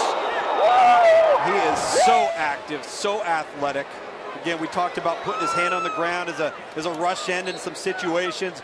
He can play in space, and in today's game, the linebacker position in the secondary, if you can afford to not have to substitute because your athleticism is already on the field, keep pace with the Oregons of the world, the Clemsons of the world, boy, does that give you some scheme versatility and the ability to do a lot of things. See Matthew Thomas, Holland Fisher there on the sideline with him. Thomas, the #1 outside linebacker in this class, #8 in our ESPN 150. Bama, USC, Georgia, all those will be visited by Matthew Thomas coming up in the next month or so. And you see, bulk and strength, he's got to have that. But the diagnosing of plays, really studying the game, continue to enhance being a student of the game. You see the interception here coming off of the setup for the screen by the white team. He just plucks it, diagnoses that very well, loses his footing, and then the big pop on Shane Morris. So now the white team, they're not even going to mess around. They burnt the timeout. They want to get themselves within 4 with a field goal here going in at halftime. Good from 44 and no good from 44. Ryan Santoso. Still 2 timeouts for Team Black, and they'll use one of them here. You think this thing's not competitive? Herm Edwards. Those coaches on that sideline, they're going to do everything they can to preserve a 7-point lead as opposed to a 4-point lead. Timeout. Highlight. Second charge timeout of the half. We are in the St. Petersburg, Tampa area tonight. Well, we'll take you across the state of Florida in a couple of nights. 44-day wait for Notre Dame, 37-day wait for Alabama. It comes to a head in Miami. The Discover BCS National Championship a couple of days away. Notre Dame 12-0, Alabama 12-1. Irish, their last title in '88. Crimson Tide trying to make it 3 out of 4. Coverage starts Monday night, 8 Eastern on ESPN. Also available live on Watch ESPN. Brent, Herbie, Heather, and Tom have the call for you. The recruiting class for the Alabama Crimson Tide has moved up to #1 this week. Alabama continuing to make strides, obviously so impactful in all the right spots. And when you're winning on the field, it pays dividends in recruiting. Ogundeko with some movement, working against Logan Tillman. Oh, that's a timeout, Well, it's a timeout. man. There was some movement at the whistle. Timeout. Highlight. Last charge timeout of the half. Mention the two teams you'll see 3 nights from now in South Beach. Right. Number 1, Notre Dame. Number 2, Alabama. But then when you look at the recruiting classes, you flip those. Alabama, number 1. Notre Dame, number 2. Well, in Alabama, when you consider the class, they're starting to load up at running back a little bit. I mentioned the tight end and O.J. Howard, how important that is to have that type of player that could maybe be a difference maker, stretch the seam, create some mismatches. So they've done that with the likes of O.J. Howard. And then once again, where are the premium positions at Alabama? Corner and defensive line. Herm Edwards and Steve Mariucci invading each other's huddles there. Hey, what does Herm tell you? You play to win the game. All week long. That's a little payback there. Give you a little background. All week long, Steve Mariucci was on the black team sideline. He was taking the camera, our cameras. He was scouting. He was scouting with a camera. He gonna make it. He'll make it. Herm Edwards pretty confident in Ryan Santoso in a 42-yard attempt to close out the first half. And he hooked it wide to the left. Boy, the distance on all 3 from 40 let's plus. go, halftime. Little fun to close out our first 30 minutes here in St. Pete. Coming up next is the Under Armour halftime show. Dari Noka is down on the sideline with Herm Edwards. All right, guys, here you go. 10-3 lead, Coach. Your defense is laying some hits. What's your impression of that side? Man, I think both teams are doing a fabulous job. It's very tough right now moving the ball offensively. They got pretty good players on defense, too. And really, when you look at this football game, the turnovers have kind of set the table for both teams. We've turned over a couple times, been fortunate enough to hold them at bay. We made a couple good plays on offense, but this is what you want. You want a competitive game. It's 10-3, so we'll see what happens second half. Second year you've done this. Besides spying on Mooch's huddle, what's the favorite part of it for you? Well, I think of being around these kids for a whole week because they're good character kids, and I've always said this, character comes from home. It's like, good soup and character made at home, and these kids understand that. And they represent the Under Armour game, and that's what we want them to do. Herm's team with a 10-3 lead. Adam? Dari, thanks. Coming up next, our Under Armour halftime report, our final undeniable winner. You'll hear from Dari about that verbal commitment as well. Coming up, Trey Johnson, an outstanding linebacker, and of course, we'll have our first half highlights from the first 30 here in St. Petersburg. It's been a fun week all week here in the state of Florida. Team black, team white, with 90 or so of the best high school players in the country going at it. And we've got a good one here at Tropicana Field. It's a 7-point lead for Team Black.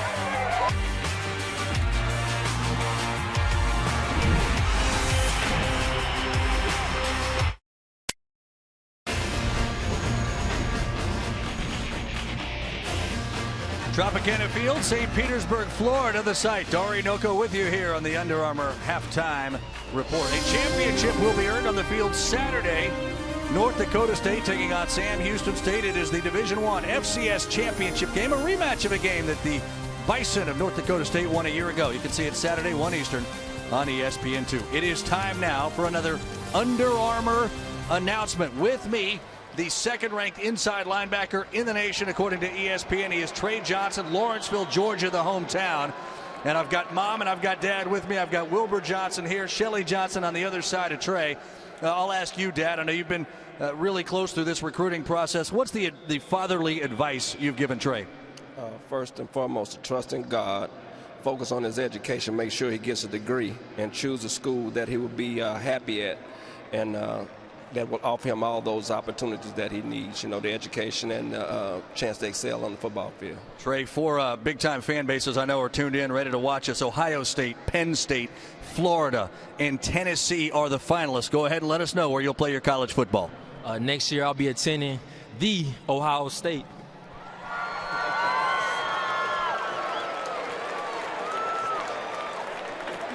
Dad wants to drop you a Buckeyes here. Oh, yeah, the Buckeyes. There you go. Georgia kid, a lot of choices in the Southeast yet. There you go. What drew you to Ohio State headed up north there? It just felt perfect when I went on my visit. I just loved it up there, the atmosphere, the coaching staff, everything. It just felt like a perfect fit. There you go. Buckeye Nation getting another good one. Trey Johnson off to the Ohio State University. Trey, one of so many incredible young football players here tonight. Every story has a beginning, a foundation, setting the stage for things to come. What a beautiful catch by Julio Jones. Here, potential becomes a reality.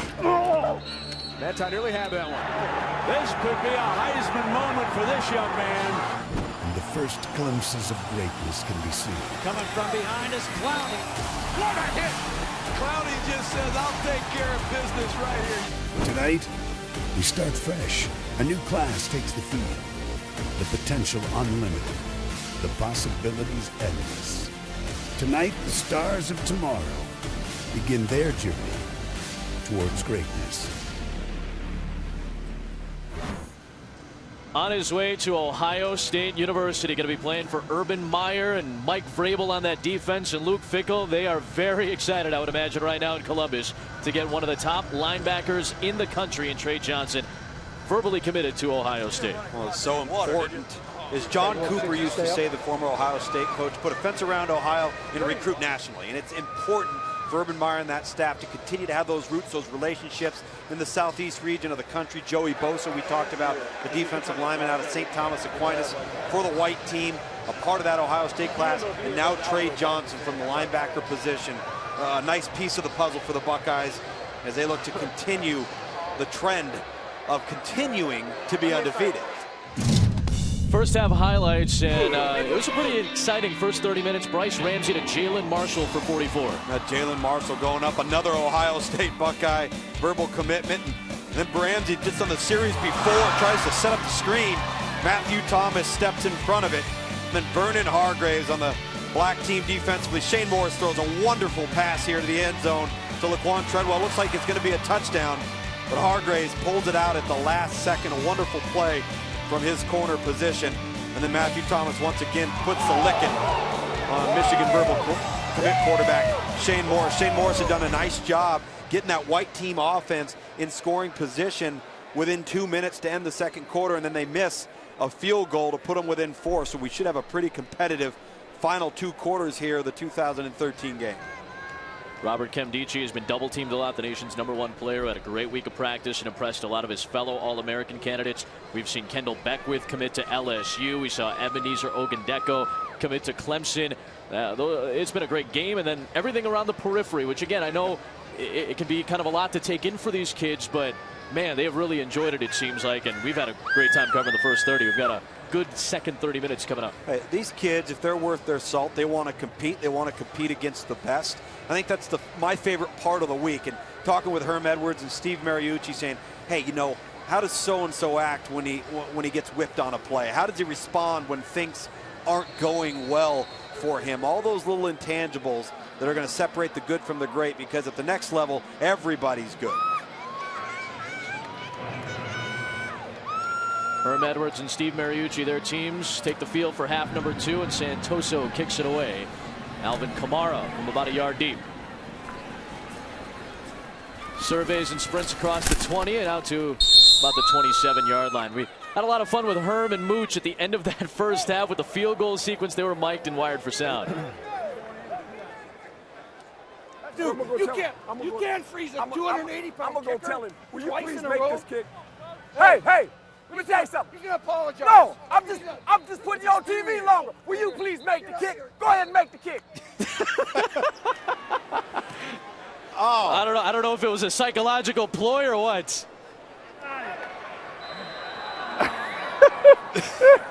He looked right across at Herm, across the field, at his counterpart coach, and had a chuckle and a smirk for Herm Edwards.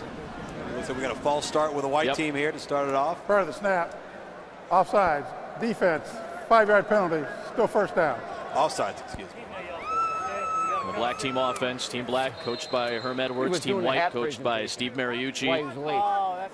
Both of these teams with a couple of head coaches that had 2 different stints with NFL teams. Deion Sanders, LeVar Arrington, Chris Winkie, Riddell Anthony, part of the coaching staffs, along with a myriad of high school coaches joining in. Here is Zach Greenlee with his first toss of the ball game, and a catch made by Robert Foster for a first down. Greenlee's really entertaining. We'll talk about him. But here are the Under Armour coaches all week long.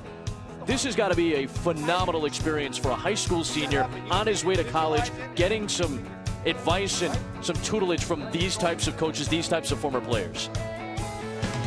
see Deion Sanders working with the secondary. And Chris Weinke. I'm talking with Chris Weinke about some of the things that you got to have at the quarterback position that don't have anything to do with physical talent. And see LeVar Arrington there working with Robert Kimdichie one-on-one on some technical issues. Had an equipment issue right here with a corner for the white team. They're going to make a substitution here pretty quickly as Cam Burrows comes off the field for a play. Noel Ellis, number 4, ends up joining the field. Greenlee gives it off to Kelvin Taylor, and a great defensive play by Reuben Foster, the former Auburn verbal commit, who again we've talked about has had a great week of practice after what you called his subpar senior season. Yeah, and I've been really impressed with him. My hat is off to him. He got competitive. I think he realized that he wasn't living up to his own standards, certainly wasn't living up to what he had earned by his play as a sophomore and as a junior. He lost a lot of weight. He's been very explosive from his middle linebacker position, especially when he's working upfield. That's when he's at his best. And let's get back to Zach Greenlee here. Threw the nice little underneath hitch route on that first play. So competitive. Won the American Family Insurance Skills Challenge this week at the Under Armour All-America game, and now he's 2 for 2 here so far tonight. Both to Foster, who lost the football at the end of the play close to the marker. The beanbag was thrown down, which I believe means that Team Black retains possession here. And here is Zach Greenlee on his way to Fresno State. He's verbally committed to Fresno State for the time being from Stockton, California. Just took a big shot. Zach Greenlee just throws it out, takes a shot from Kelsey Griffin from his defensive tackle spot. They set the receiver screen, and Robert Foster, so explosive, so smooth and tall. That's a fumble right there. And see big number 98, Chris Jones, the Mississippi State verbal commitment, all 6'6", 270 pounds of him, hustle into the football. And now a fresh set of downs for the black team and quarterback Zach Greenlee. And Chris Jones has forced a couple of fumbles tonight. That one recovered, though, by Team Black, and Greenlee back to work. Greenlee will sprint out to the sideline, being chased by Jones out at the 40-yard line. We said Greenlee is a guy whose maybe offers might go up if he has a good performance. He seems very committed to Fresno State. There's a great line of quarterbacks that have come from Fresno State. Oh, going back to Trent Dilfer and so many great ones. David Carr and Derek Carr. Now, Zach Greenlee is one of those guys. He performed fantastically at the Elite 11 this past summer. He's been fantastic this week. He doesn't care about who's around him. All he cares about is compete. Got a chip on his shoulder and goes out and plays well each and every snap. Yannick Ngakoue brings down Kelvin Taylor after he works across the first down marker potentially. They'll mark him shy, about a half-yard short. Zach Greenlee is one of those players that's very accurate. He's got a lot of natural wrist snap on the football. Probably just a shade under 6'2". That may have limited some of his recruiting interest. But I just don't get it. Out of a prominent school like Lincoln High School, Stockton, California, polished guy. You see some of the strengths, some of the things to work on. Has nice natural wrist snap. Maybe not an elite, intermediate, and deep field arm. Good ball handler as well. Very accurate as he proved in the skills challenge. However, Joey Bosa nearly comes away with the pick.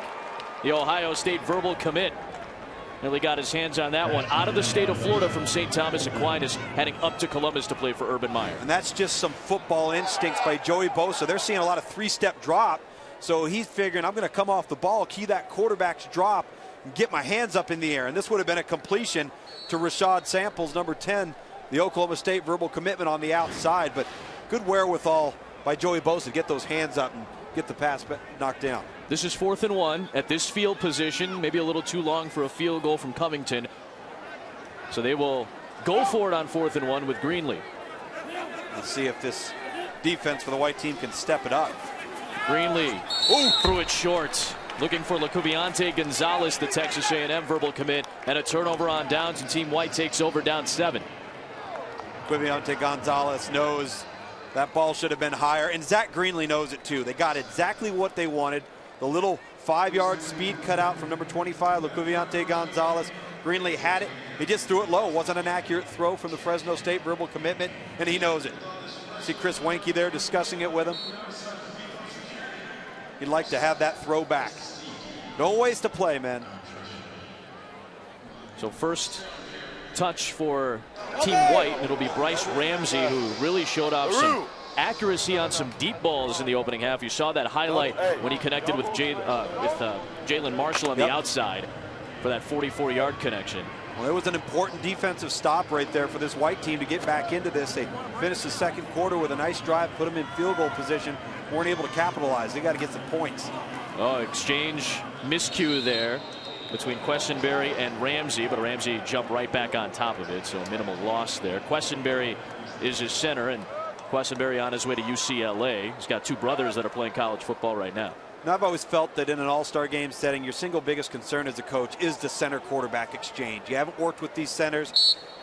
You've got some of these linemen that might be a guard or a tackle. Sometimes they're having to play the center position and haven't done it full time. Looked like the ball came up nicely. Bryce Ramsey, the Georgia verbal commitment, just didn't secure it. 2nd and 10, good seal off the edge, and Ramsey going downfield for Marshall. Could not get it, and Hargraves was right there with the coverage, stride for stride. He has been about as fun to watch of a cornerback, and this goes back to July when you and I, at least I got my first chance to see him, and you'd seen him a couple of times at that point. So fundamentally sound as a corner. Well, it's so hard to evaluate those guys. Unless you can see them in person on a consistent basis, tough to find them on tape. Oftentimes, as we've talked about, guys that play corner at the next level were playing another position at the high school level, maybe like a wildcat shotgun quarterback, and then they transition to corner. 3rd and 10. With protection again, Marshall gets wrapped up by Hargraves a couple of yards shy of the first down marker.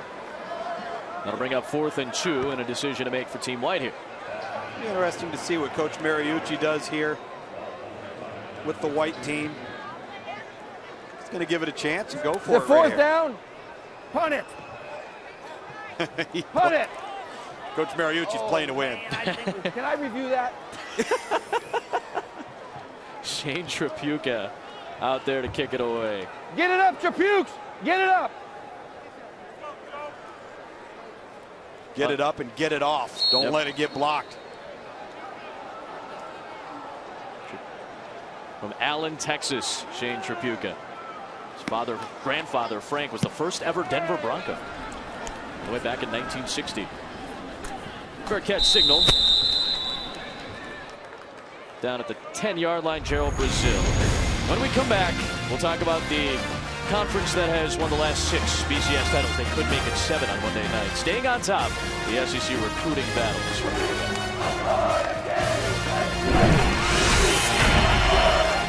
Redfield, Mission Viejo High School. Stay tuned so you know where I'm going to college.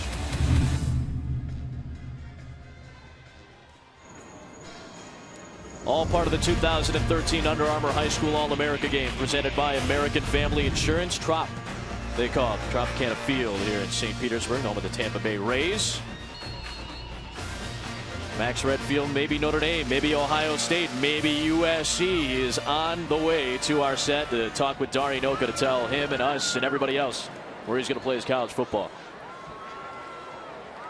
Long field in front of Team Black, and it's Christian Hackenberg, the Penn State verbal commit, #1 quarterback in the country. Back to work. They set up a screen for Foster. He had Shaq Wiggins, the Georgia commit, bearing down on him in 2nd and 10. 2 SEC players right there, Alabama and Georgia represented. And again, the SEC has won the last 6 BCS titles. That certainly helps in the recruiting process. Well, it certainly does. And the SEC also sits smack dab into the most talent-rich region in this country when you're talking about the player pool, and most notably the guys in the trenches on the defensive side of the football and where they're from. Look at Notre Dame right now. Lewis Nix is from the state of Florida. Stephon Tuitt is from the state of Georgia. Prince Shembo is from North Carolina. And so that's not a coincidence. Hackenberg got hit as he threw. Looking for Foster, looking for separation, and he overthrew him with a strong toss to the 40 of Team White. Carl Lawson, another SEC guy, came bearing down on Christian Hackenberg. 3rd down. Carl Lawson getting in the grill of Christian Hackenberg. Kelsey Griffin was before. So you talk about these defensive linemen. Lawson currently verbally committed to Auburn. We just saw Kendall Beckwith make his verbal announcement for LSU earlier in this game. And the Florida Gators. You know, they got likes of Dominic Easley and those types of players that have dominated college football, and who can forget about Jadeveon Clowney at South Carolina. So it's what separates the good from the great right now. And they're in droves, in bulk. You rotate those guys in and out like an LSU does, an Alabama does, a Florida does, and the next guy that comes in, there's not a drop-off in talent. That's what every team strives to have along the trenches. 3rd and 10. Hackenberg sets up over the middle, and it's incomplete. Would have been enough for the first down to Alvin Bailey. You were talking about SEC guys, and especially those in the front four on the defensive line. Guys at LSU that really stuck out to you this year. Barkevius Mingo was one. Sam Montgomery as well. Demontre Moore at A&M. I mean, 50 on opening day on NFL rosters out of the SEC in the front four. Oh, and you look at the Todd McShay's top 32, and you look at the defensive linemen in there, and it's almost, it's reflected that way in our ESPN 150. Place a strong premium on that position within our top 10, I'd say, to 25 picks, as well as anywhere in the offensive line. Defensive cornerback, as we've seen with the likes of Vernon Hargraves and his performance so far tonight. Those positions aren't growing on trees. Flag comes in. I want to go back. That was a really good throw from Christian Hackenberg to Alvin Bailey. Alvin Bailey verbally committed to Florida. Another one of those guys that's played some as a Wildcat quarterback. Should have probably come down with a football. Prior to the snap, false start, offense, 5 yards. Again, Christian Hackenberg, the news came out today, or in the last 24 hours really, that Bill O'Brien was going to say no to his NFL suitors. Apparently had already interviewed with the Cleveland Browns, their CEO and owner, this week, but called both Christian Hackenberg and Adam Breneman, who's the #1 tight end in this class. He and Hackenberg both talked to Bill O'Brien last night. O'Brien said, listen, I'm staying at Penn State. I don't want to be a one and done type of guy, especially after everything that has happened. He's leaving a lot of money on the table, and that's not surprising from Bill O'Brien. Based on what we saw this year, that's not shocking that he would make that move and make sure he stays at Penn State and finish out the commitment that he made. Certainly not, and I think what it does is it just continues to galvanize the Penn State community, the recruits that are verbally committed to him at this point, including tight end Adam Breneman, who is an Under Armour All-American that suffered a knee injury this year, was not able to play. 40-yard punt caught in stride by Sebastian LaRue. Looking for space, brought down at the 46. On the other side of this break, here's a guy you want to find out where he's going to be playing his college football. Max Redfield, USC, Notre Dame, Ohio State in the mix for the #4 athlete in the nation. Next. Dory Noka with you here in St. Pete at the Trop. Team Black continuing to lead Team White 10-3. It is time for another American Family Insurance announcement. This one I know is very highly anticipated. It's Max Redfield, one of the top athletes in the country. Could play a little safety, could play a little wide receiver potentially. I'm here with his parents, Floyd Redfield on that side, and of course over here I've got mom, Kathy Mora. What has this the process been like? What's been the most challenging part as you've watched Max go through it?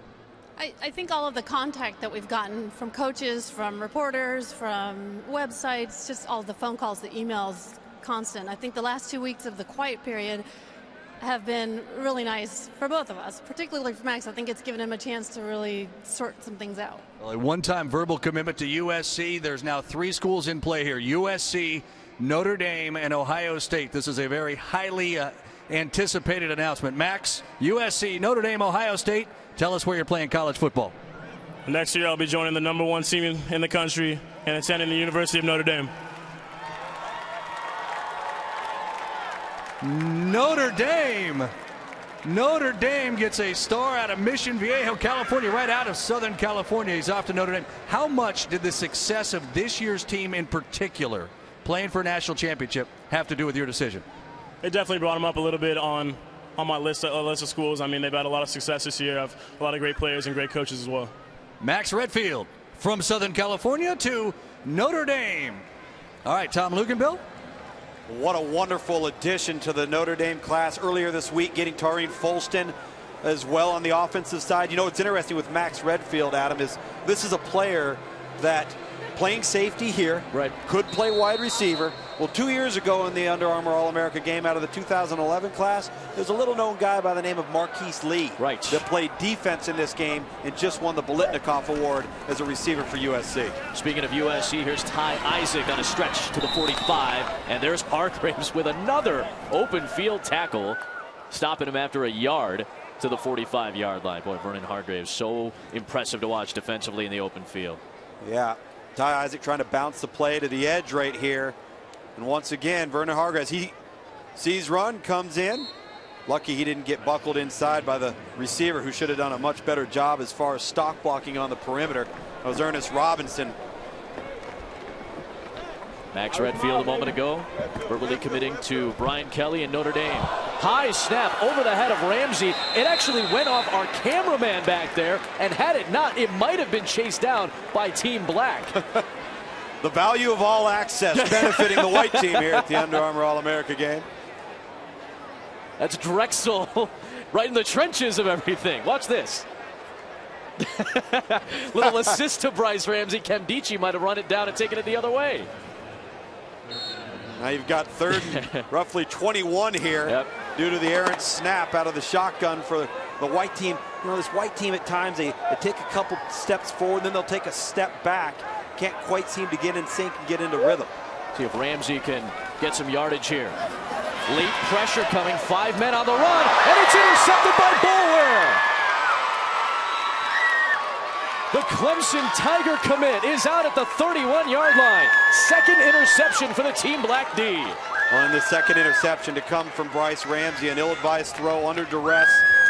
Would have been better off to just eat it, punt the football and play the next down, or throw it in the dirt. Tried to make something happen late. That's instinctive.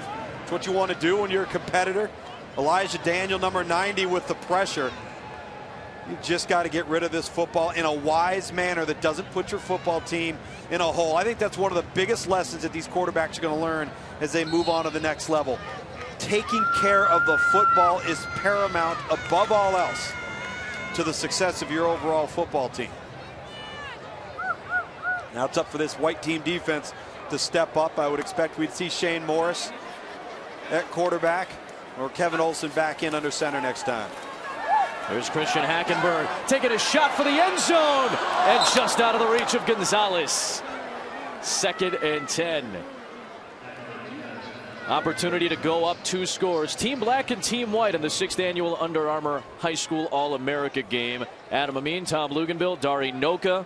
We've had an opportunity to see some of the best players in the country all week over in Orlando at the Wide World of Sports Complex. We've shifted over to St. Petersburg here tonight at Tropicana Field. Herm Edwards and Steve Mariucci, the head coaches for these two teams. We've had some great football over the course of the first 40 minutes or so. We've had some fun with both Herm and Mooch on the sidelines tonight. We've had some commits as well. We'll update those in a moment. Number 1 quarterback in the country, Christian Hackenberg, is going to get swallowed up by the Florida commit, Quentin Powell.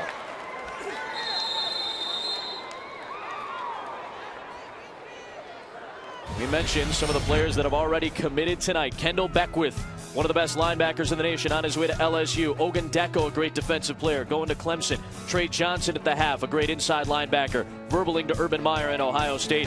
Max Redfield from Southern California, originally a USC commit, is on his way to snowy South Bend to play for Brian Kelly in Notre Dame, and still an outstanding defensive back is still to commit tonight verbally. That'll be Leon McQuay. Christian Hackenberg, the number 1 quarterback in the nation, steps off the field, and on 3rd and 17, the Alabama verbal commit, Cooper Bateman, is in. Yeah, and Herm Edwards coming over to Christian Hackenberg and just saying, got to throw it away. Don't take an 8-yard loss. Throw it away and play the next down. Bateman right back into the air, right back to the sideline, and looking for his future teammate at Alabama, Robert Foster. And another SEC guy on the coverage, and Shaq Wiggins on his way to Georgia. 4th down. You know, the offensive lines, and we've touched on it throughout the week, whether it was the practices on ESPNU or here tonight, they're just so outmanned in a really 3.5, 4 days on the field. They don't know each other, haven't gelled, got to learn assignments, and they're no longer the bigger, stronger player on the field. Now all of a sudden, that defender, whether it's Robert Kimdichie or Carl Lawson or Chris Jones, or Kelsey Griffin's had a nice showing. There's Joey Bosa, the Ohio State verbal commitment. They can just overwhelm you at the point of attack, because the technical side within the offensive line hasn't come yet. Haven't had an opportunity to get that type of tutelage. That's going to come at the next level. Shaq Wiggins back at the 10-yard line to kick it away, or to receive this, I should say, and he'll signal fair catch. And he nearly muffed it. He may have lost it. The beanbag gets thrown down, and that means that Wiggins jumped back on top of it, and Team White will keep the football. You were talking about Joey Bosa on his way to Ohio State. We'll chat about some more Big Ten commits and some Big Ten recruiting on the other side. Urban Meyer, his second season at Ohio State coming up. Bill O'Brien has said he's staying at Penn State. We'll see what Bo Pelini and the Badgers have in store as well.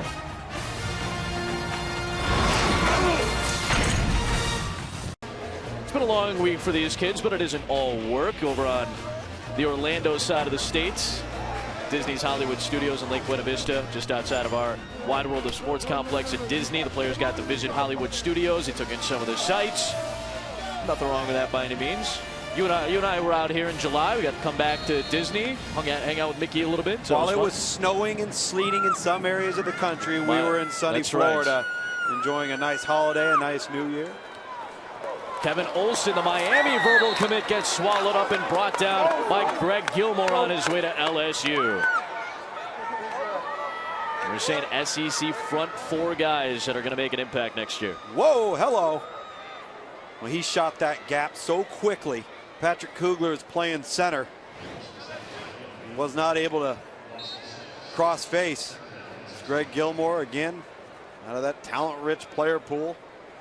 LSU being able to go out and pull another defensive lineman into the fold for the Tigers. From the state of North Carolina, Hope Mills, North Carolina, number 9 defensive tackle, as you see. Patrick Kugler got beat, as you mentioned, going to Michigan. Talking about the Big Ten. Those great defensive linemen along the front. Anthony Johnson, Sam Montgomery, former Under Armour All-Americans. LSU continuing that trend. Quick throw from Olsen to the 10 and incomplete. Looking for Stacy Coley. First time we've mentioned his name tonight. Coley still undeclared. He'll visit Florida State next week. Stacy Coley, another very smooth receiver. Fluid, tall, can weave into routes, create separation. But this offensive team now for the White can't get the same. Herm Edwards, a former NFL defensive back. But it makes it sound really simple, it's right? so easy. Oh, Sure. just intercepted. You're fine. Back up just a little bit and then go ahead and intercept. 3rd and 16. It's Folston covering on the outside. The delayed handoff. Spinning off a tackle, the Oklahoma commit Keith Ford still on his feet, and it took Kendichi, the number 1 player in the country, to bring him down. Well, Keith Ford there, verbally committed to Oklahoma, is going to be a special back. He had a great week. Probably one of those players that impressed the other players on his team as much as anybody there, outside of probably Chris Jones, the defensive end. This guy is going to be a really good football player. Powerful, strong. You see Kendichi coming back in pursuit. Watch him come in pursuit and chase the play. Chase the play, big fella. Tripucka back to punt. Well, the punters have been fantastic here tonight. 47-yard punt. Great special teams play for Team White. Garyon Conley on his way to Ohio State. Boy, Urban Meyer's got some good defensive players coming back that way. That's actually Marshall, the other number 7 for Team White. Jalen Marshall, another Ohio State guy. You take a look at Ohio State, Michigan. Brady Hoke, Urban Meyer renewing that rivalry not only on the gridiron but in recruiting. And then the job Penn State has done just to have 18 verbal commitments, have guys believe in the program, believe in the coach. Then you're seeing, hey, see Kevin Wilson at Indiana doing a great job with the Hoosiers. Marshall the tackle. Herm Edwards. Oh, Smith, come on. He told these guys during the week, don't be the guy that I go back to the studio and say, come on, man. You don't want to be the come on man. Don't be the come on man. Alvin Kamara for 3 yards. D. Liner comes up with the tackle. That's a good run. That's a good run. That's a good run. Inside of 2 minutes coming up here in the 3rd quarter. Cooper Bateman and the Alabama verbal commit.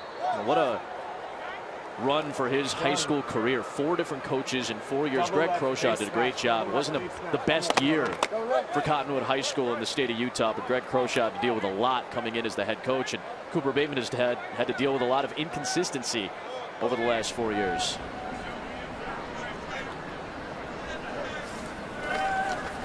On 2nd and 7, Bateman launches, got a man out there, and it's incomplete for O.J. Howard. Bateman, an SEC commit, maybe on the other side of the ball, he'll see Vernon Hargraves at Florida. What a night for Vernon Hargraves. He's with Dari. Guys, you're not kidding. I don't know if he wants to see Vernon Hargreaves from Florida. The Florida commit here. Big night so far. What's been the best part of it for you? Just playing with the best of the best, just having fun. We're all out there laughing, joking with each other. I'm just having a blast. Pretty good play in the first half there. Ball headed for Treadwell in the end zone. You make the nice play. Take us through the play. I mean, I figured if I was going to come up and press him, he had two routes, a slant or a go. And after he got off the ball, I knew he was going to run a go. And he kind of beat me, so I was trailing. I just looked back for the ball and just played through his arms. As you play this game, how much do you think about Florida football fans wanting to see one of their own? I mean, I don't know. It's just, I'm just speechless. Yeah, I'm just having so much fun out here. Well, you're playing awfully well. Vernon Hargreaves, go get him. You got another quarter plus to go. Guys? Shaq Wiggins on the stop. Vernon Hargreaves' night tonight. This is what Dari was referring to. Playing through the ball on the jump ball to Laquan Treadwell, and then down the sideline with the arm bar against Jalen Marshall. And then the open field tackling. I think that's maybe been what's most impressive about Vernon Hargreaves so far here tonight. As this white defense continues to stand strong again, the defensive team's so much stronger and further ahead on a short week and an all-star game setting than the offensive lines. Runs hard, fast. He can make them move.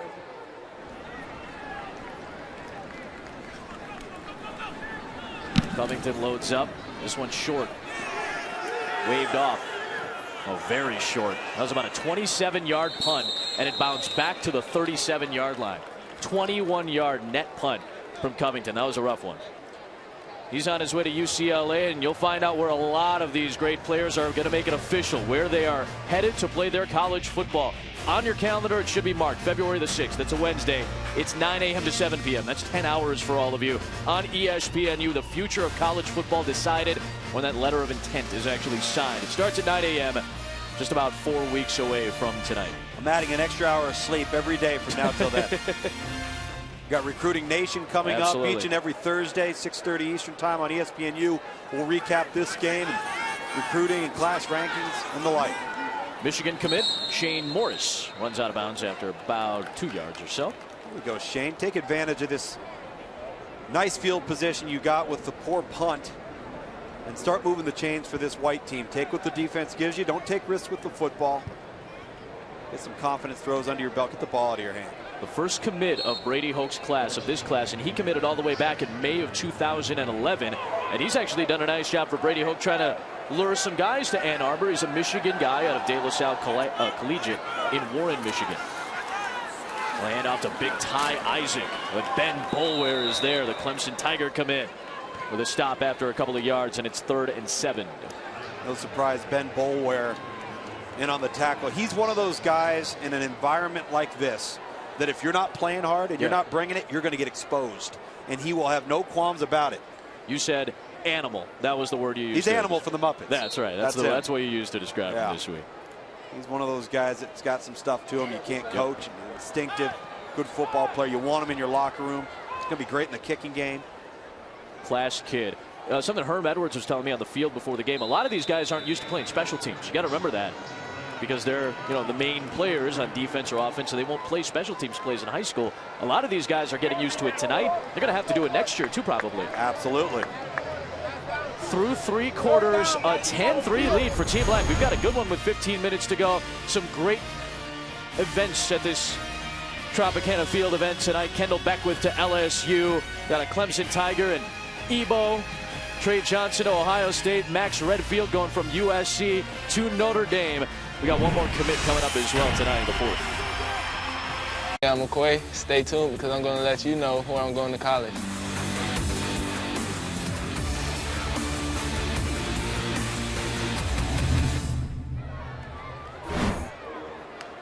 Might be USC, might be Vandy, might be Michigan, might be Oregon, might be Florida State. We'll find out where Leon McQuay is headed. He'll tell Dari Noka and the rest of us. Out of Seffner, Florida, Armwood High School, which you actually see on your drive from Orlando to St. Petersburg. You pass right by the football field for Armwood, a great program with Sean Callahan, the head coach. 3rd and 7, Shane Morris, a toss and a slant, and it's incomplete for Ryan Green. Florida State commit, one of the better pass-catching running backs and wide receivers. Great athlete, you'll see. 4th down here. He's had a big week this week in a variety of roles, as a slot, as a receiver, as a ball carrier. We're going to see Ryan Santoso actually punt this one. There's Alvin Bailey back to return at his own 20.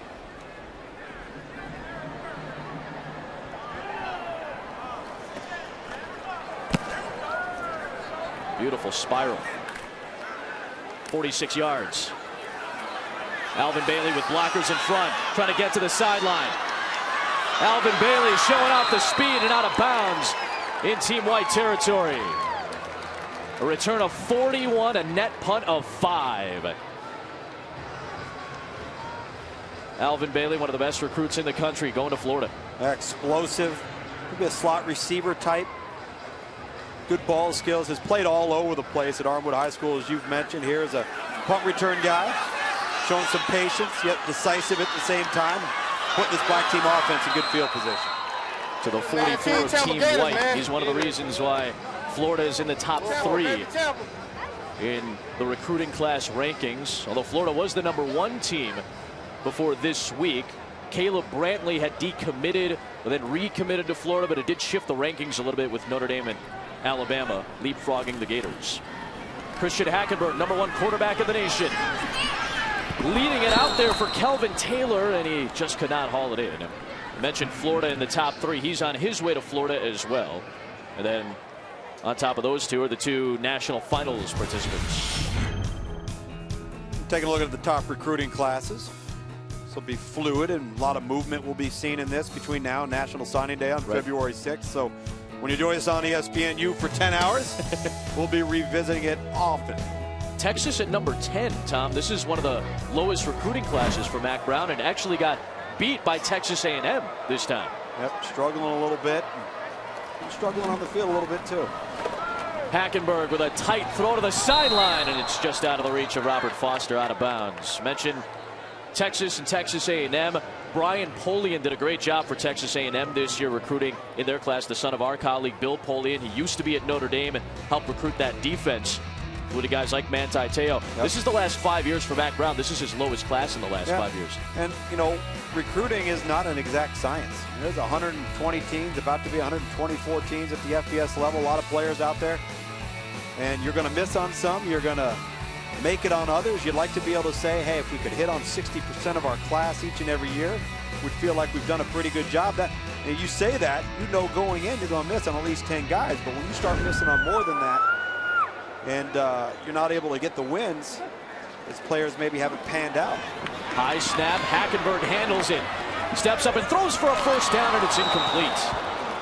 Rashad Samples just couldn't haul it in. It would have been good enough for a first down. That was a great play by Christian Hackenberg that time. #1, buying some time, and #2, under duress, keeping his eyes back downfield to locate Samples along the sideline. And you're right, that would have been good for a first down, getting the errant snap off of the shotgun, getting his eyes back downfield. That almost looked like a clinic drill. Chris Jones was bringing the heat. Come on, come on, come on, come on, Jonesy, come on, Jonesy, come on, Jonesy. Oh, woo! Man alive. He knew that would have moved the sticks. Jalen Marshall back to return this Sean Covington punt. Line drive punt. And it will roll into the end zone. We mentioned Leon McQuay. He's going to tell us where he's going to be playing his college football. He's also a very skilled music producer. Take a listen to what Leon McQuay brings besides just his football skills. Under Armour 2013.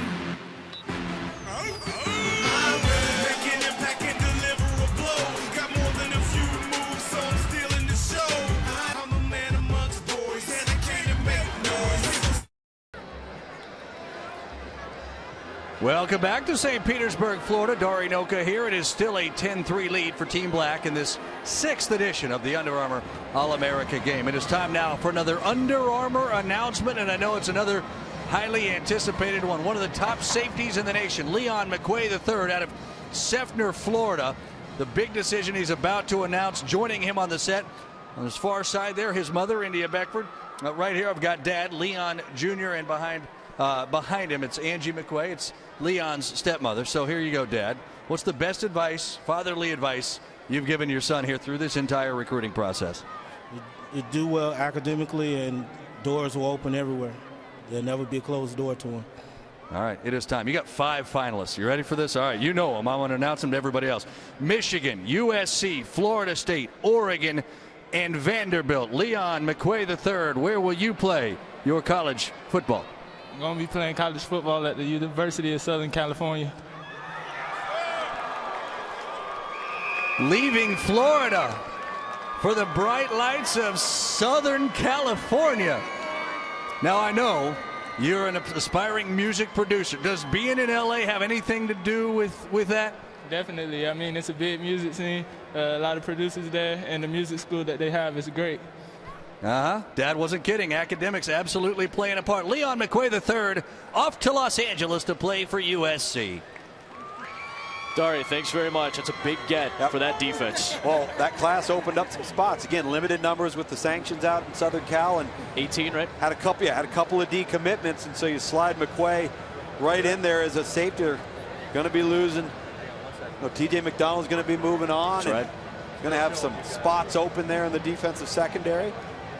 That's a big get again for that USC defense. And we said, remember Max Redfield, who committed earlier to Notre Dame, was originally committed to USC. That was one of the decommits. Sebastian LaRue as well. And only 18 scholarships to work with for USC after all the sanctions. So they had to get quality guys. It seems like they did. 1st and 10 for Team White. Shane Morris, and it is picked off by Vernon Hargraves.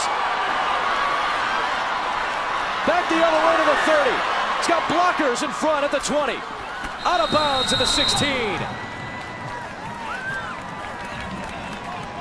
Shane Morris wishes he could have that one back. They ran a simple smash route combination. It's a corner route by the inside slot and just an underneath hitch route on the outside, and the hitch route was open. He just takes what the defense gives him and pops it outside. He throws underneath to Laquan Treadwell, instead tries to force it into coverage, and Hargraves baited him. He gave him the impression that just for a second that corner route was going to be open, and then jumps back, fades off, and picks the football off. Vernon Hargraves, without question, has been the MVP of this game with his play as a tackler, as a cover guy, and then obviously now coming up with a turnover. Hackenberg trying to take advantage of the TO, looking for a TD, and it was just out of the reach of Robert.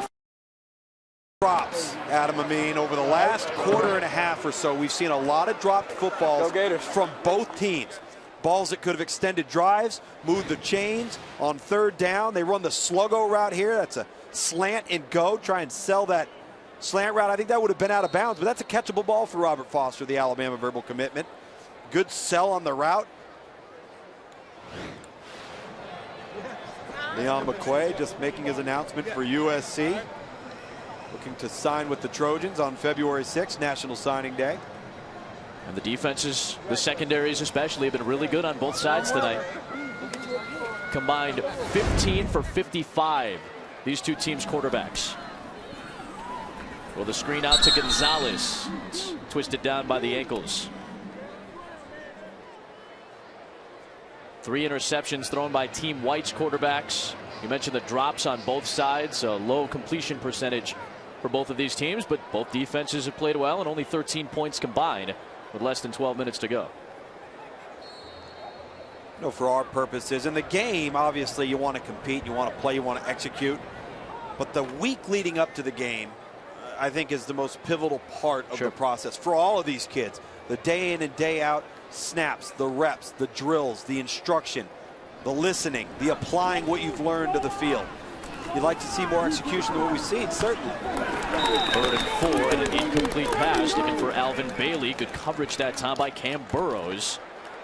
On his way to Ohio State, Deion Sanders specifically talked about how impressed he was by Burrows this week. Yeah, Cam Burrows could be a guy that could play at the safety position as well, move right on inside. He's got great size. Now, that's the one thing is, as we've seen the receivers morph into these big physical targets on the outside, we're starting to see the corners obviously having to get big and rangy and long, be able to hold up and match up, particularly in the red zone and on the jump ball. There's a 30-yard attempt from the left footer Covington. Greenlee with the hold and a 10-point lead for Team Black. Future UCLA Bruin banging it through. They've had some good kickers in their team's history. Still 10:45 to go. Max Redfield, originally a USC commit, said his mom has a lot of influence on his decisions. They're both happy he's going to Notre Dame, and Leon McQuay going to SC. The The Under Armour All-American Game is presented by American Family Insurance. Your dream is out there. Go get it. Find out more at amfam.com/dreams. Under Armour, protect this house. And Gatorade. Gatorade knows it all begins from within. Win from within. The community activity each year provides an opportunity for the All-America Game players to give back to the community. This was Barrett Park on Thursday. They helped resod that great field in Orlando. From the goal line, it's Ryan Green, the Florida State commit. 22-20. Darinoka's down to the sideline. He's with one of our fine quarterbacks today, Christian Hackenberg. Absolutely, guys. The #1 ranked quarterback in the country, Christian Hackenberg, a verbal commitment to Penn State. What's been the best part of this particular football game for you? You know, probably just seeing the speed. Like I've said earlier in the week, seeing the speed and just getting used to it for the next level. Your future head coach, Bill O'Brien, came out today, said, "I'm not going to the NFL. I am staying at Penn State." What does that mean to you? You know, he's a man of his word. He told us that earlier this month, and you know, continue to reiterate it, and you know, can't be more proud of who I'm going to play for. Solidifies everything for you? Definitely. There you go, Christian Hackenberg off to Penn State, guys. Caleb Brantley with a sack. Dari, Christian, thanks very much. Kevin Olson goes down on the sack, and been slow to get up is Greg Gilmore, the LSU commit. Slow to get up, really the first injury of any kind we've had outside of quarterback Zach Greenlee. Came in for just 3 plays, and apparently he's been dinged for the black squad and can no longer go, as we see Kevin Olson right here trying to evade the rush of Caleb Brantley, and then Gilmore gets rolled up as he kind of falls over Brantley. What an outstanding inside rush and explosiveness. First step quickness from Caleb Brantley through the B gap there between the guard and the tackle. And he and Greg Gilmore end up colliding. You got to look at the #1 quarterback in the country as well, Christian Hackenberg. Solid performance all season for Hackenberg, as again they tend to Greg Gilmore.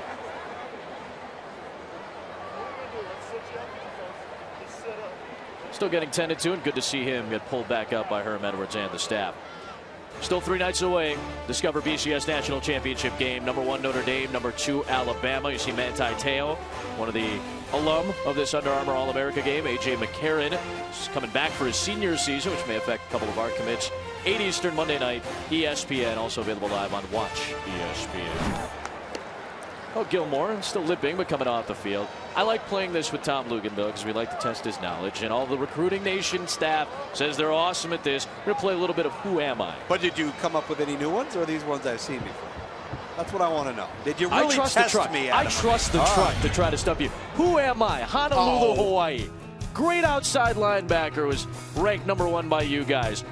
Went to Notre Dame. I'm trying so hard to try to keep this less obvious, but great intensity, relentless in pursuit. I'm going to get the very difficult answer from you in a moment. Olsen on the run's got a man open out there, but it's incomplete. Good coverage by Von Bell on Ryan Green. Can you please give me this answer, Tom Luginbill? Hawaii, Notre Dame, great linebacker, relentless. Manti Te'o.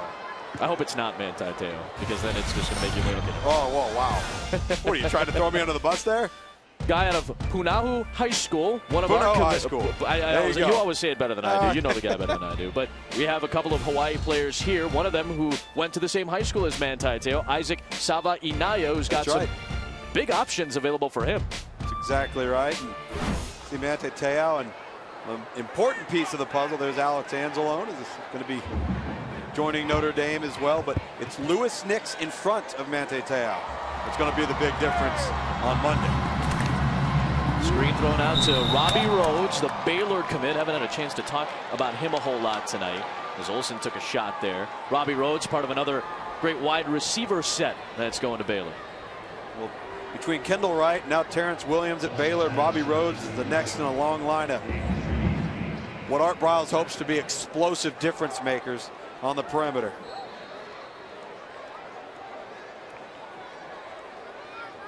Dontre Wilson back to return this punt. Shane Tripucka gets sent to go. By the way, Adam, my wife just tweeted, tell Adam that I even know the answer to that last one. 44-yard punt picked up by Wilson. Looking for an alley. He's got a tackle broken and a seam. He's got a blocker in front. And he's down to the 15. Hey, you think he fits into Oregon?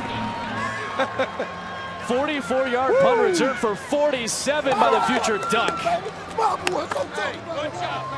That's an explosive playmaker right there out of DeSoto High School in Texas. Remember, he had the fumble earlier in the first quarter. Well, look at the explosiveness and the speed.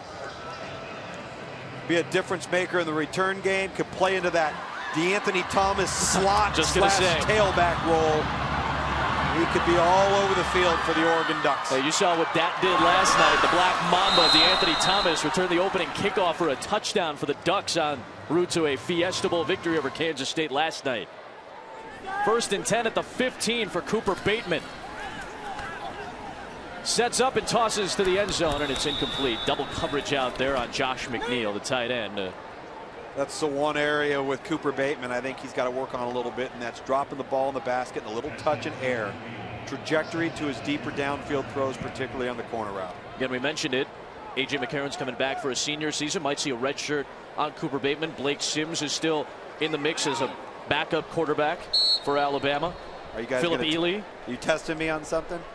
I thought something was coming. Trust me, I'm conjuring things up with the guys in the truck. All right.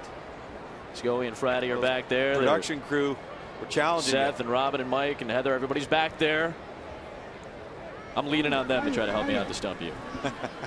Inside of 8:20 for the 6th annual Under Armour All-America game. 2nd and 10 for Bateman with pressure coming, and makes a good decision, just throwing it down to the deck. That's a smart play from a heady quarterback there. Cooper Bateman. Henry Poggi, number 17, the defensive tackle, applying the pressure. Verbally committed to the Michigan Wolverines. We talked about some Ohio State Buckeye verbal commitments here tonight. All right, here we go. You ready? Mobile, Alabama. Oh, come on, man. All right. Number 4 quarterback. Will you give me one sentence of a 300-word report I wrote? Could be outstanding in 2 years. That's not a bad line, right? That was a solid prediction, I think, if I think it is who it is. A.J. McCarron, I think it is. We'll reveal it. What was that? You said A.J.? Yeah, man. Sure enough. You can't get anything past Tom Luganbill. Did I write that? I can't remember. That was only about 4,000 players ago. 3rd and 10 from the 15. Bateman. Little screen tossed out. Kelvin Taylor pushed out of bounds, just shy of the 10-yard line. Look at about 3 there. Artie Burns on his way to Miami, who could play cornerback, maybe safety, and pushed him out. The Florida Gators, you know, they're going to lose Mike Gillislee, but obviously Matt Jones, and freshman this year, and now getting Kelvin Taylor. The backfield's going to be very talented for the Florida Gators for years to come. Tackle, tackle, tackle, tackle, tackle, tackle, tackle, tackle. Yeah, baby. It's a 31-yard field goal for Covington, and he just snuck it inside the left upright. Really impressive night for Sean Covington. He is 3 for 3. South Jordan, Utah. Let's dive out west a little bit. A great defensive tackle. I want to find out if Tom Luganbill knows who this is. He might be a star in the NFL coming up. Who knows? There's a key word in there. Let's see if Tom picked it up. That's it.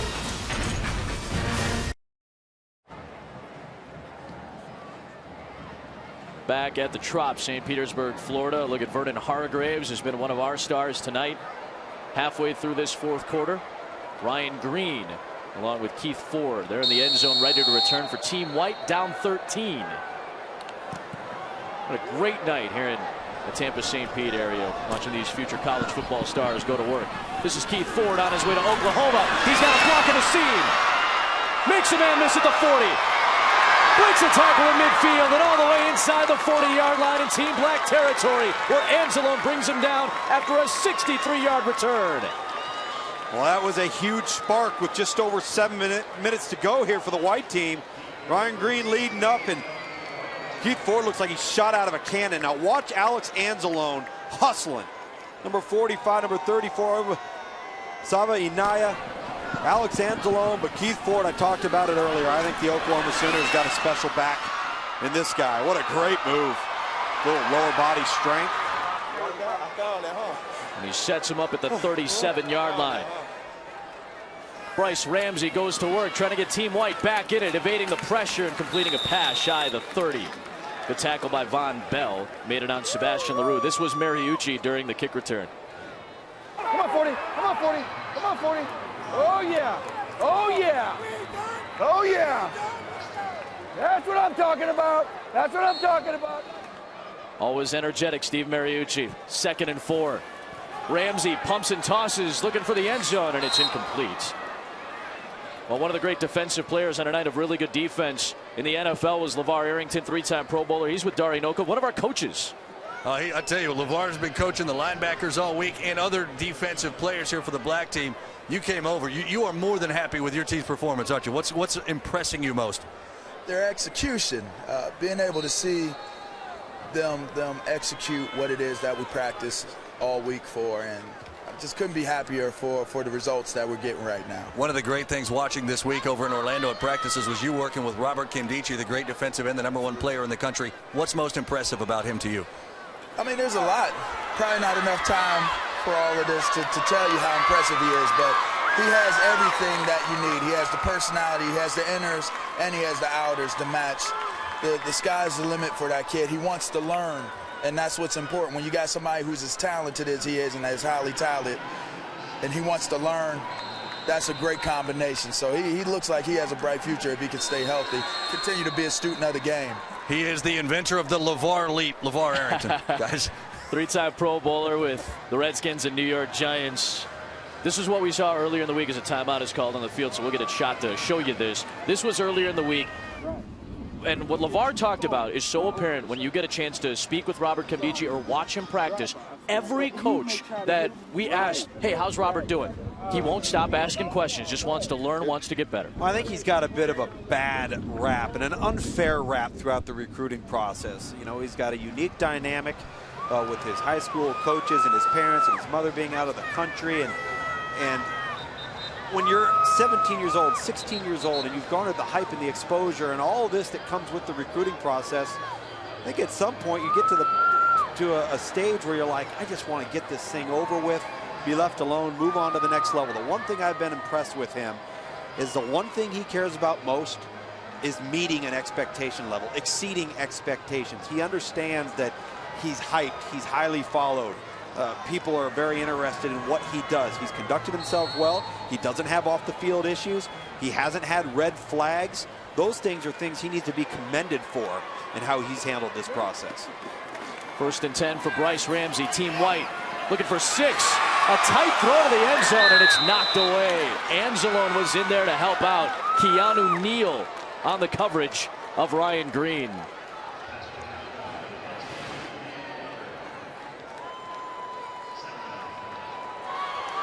Drops these guys. That was a good throw. Robert Kimdichie having all he can handle right there from Dorian James, I believe. Robert Kimdichie, #1 player. Jadeveon Clowney was the #1 player. Yep. I know that there's been a lot of talk of those two in comparison over the last week or so. And I think a lot of that is just because of all the freakish athleticism.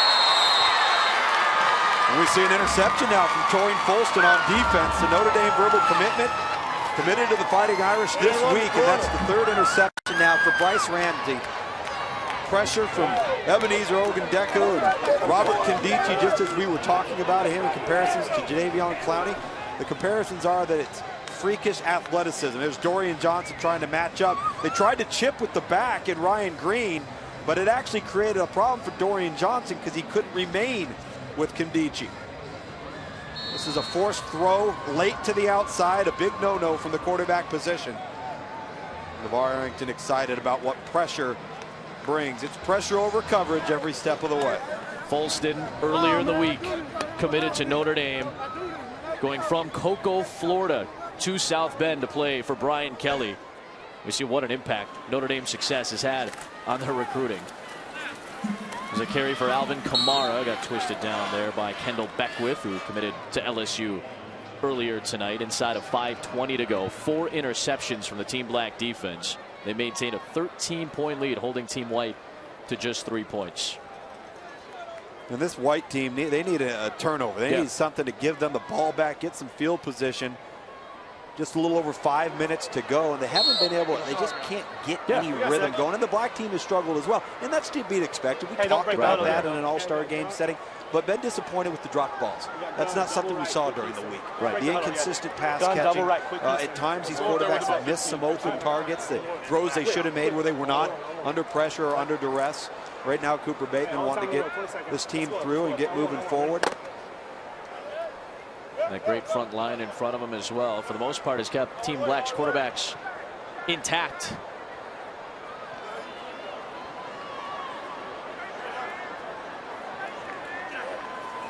Second and 9, a low snap. Bateman corrals it, and that went off a helmet. Chris Jones, all 6'6", 6'7" of him, able to deflect that pass, and it's 3rd and 9. Again, on his way to Stark Vegas, as Luke likes to say. Playing for Mississippi State and Dan Mullen. Look at the big fella off the edge. The sky is the limit for him in terms of talent level. His ceiling for development, because he doesn't know any of the little things yet. He's just sheer, pure athleticism with great overall measurables. See that explosive first step, but he's raw. That's the bottom line with him. But in 3 years, 4 years from now, look out. Dan Mullen and his staff have done a great job on that one. An Under Armour scouting report on Chris Jones, who's been a stud all week here in Florida. 3rd and 9. Another wide snap. Bateman's going to have to take a sack, and Poggi swallows him up. Bosa, rather. You know,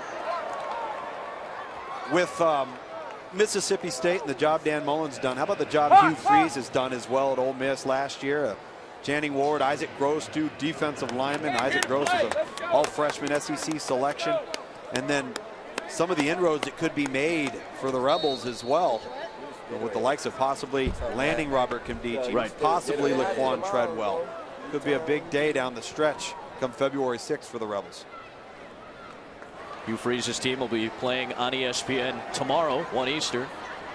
Take on Pitt, the BBVA Compass Bowl. Jalen Marshall back to return this punt, coming from Sean Covington.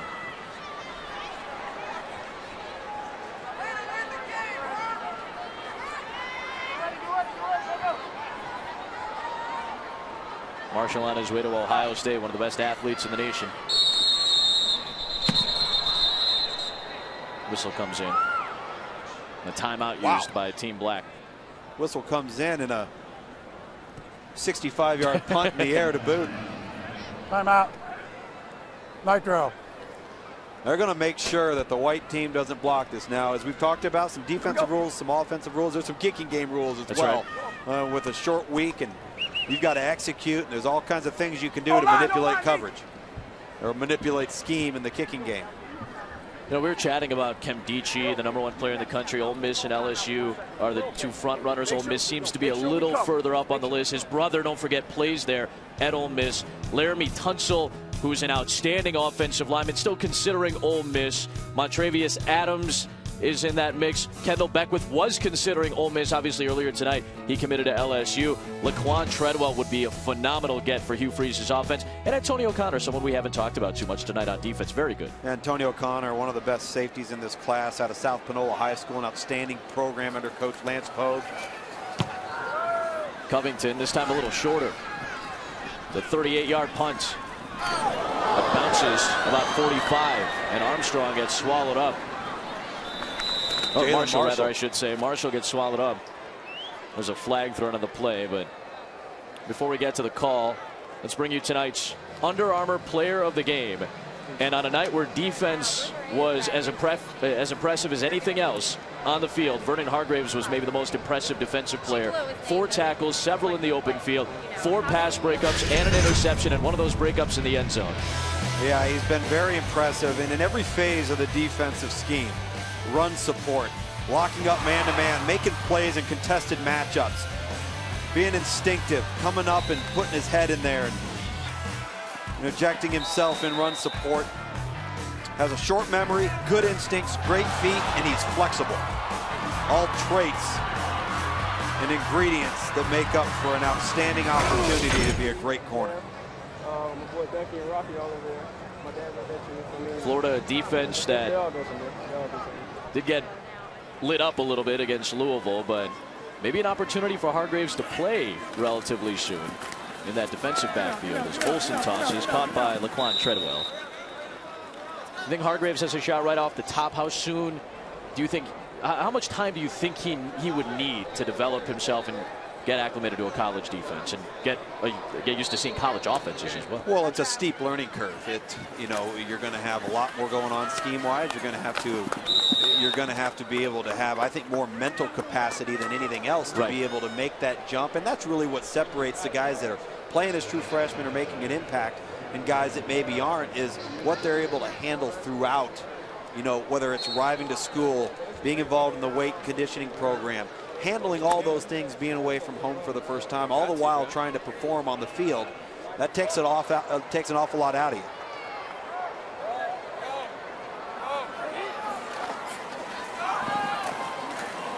Olsen to Isaac. Got hit by Anzalone. Loss of 2 there as we approach 2 minutes to go. Well, we're winding down here, 16-3.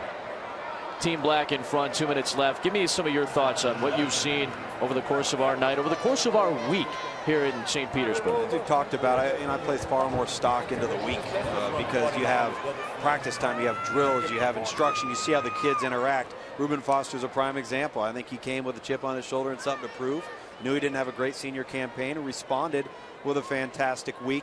You find out far more about these guys and get a much better sense of who's going to succeed at the next level when you start to see how they respond when things don't go their way. Sure. What's their attitude like? Do they have a smile on their face? Are they where they're supposed to be? Do they show up on time? All the little things that play a big role in whether a player is mature enough to handle all the things that encompass being a student athlete at the next level. And I've come away pretty impressed with this group in that regard. Time will tell just how many of them will truly pan out. That's the inexact science of all of this. But as the game wore on, the execution is in the area where you don't feel great about it because his teams haven't executed as well as they probably should. Treadwell a first down catch on 4th and short. Maurice Smith wraps him up. Will stop the clock. 16-yard line is where Treadwell is marked down.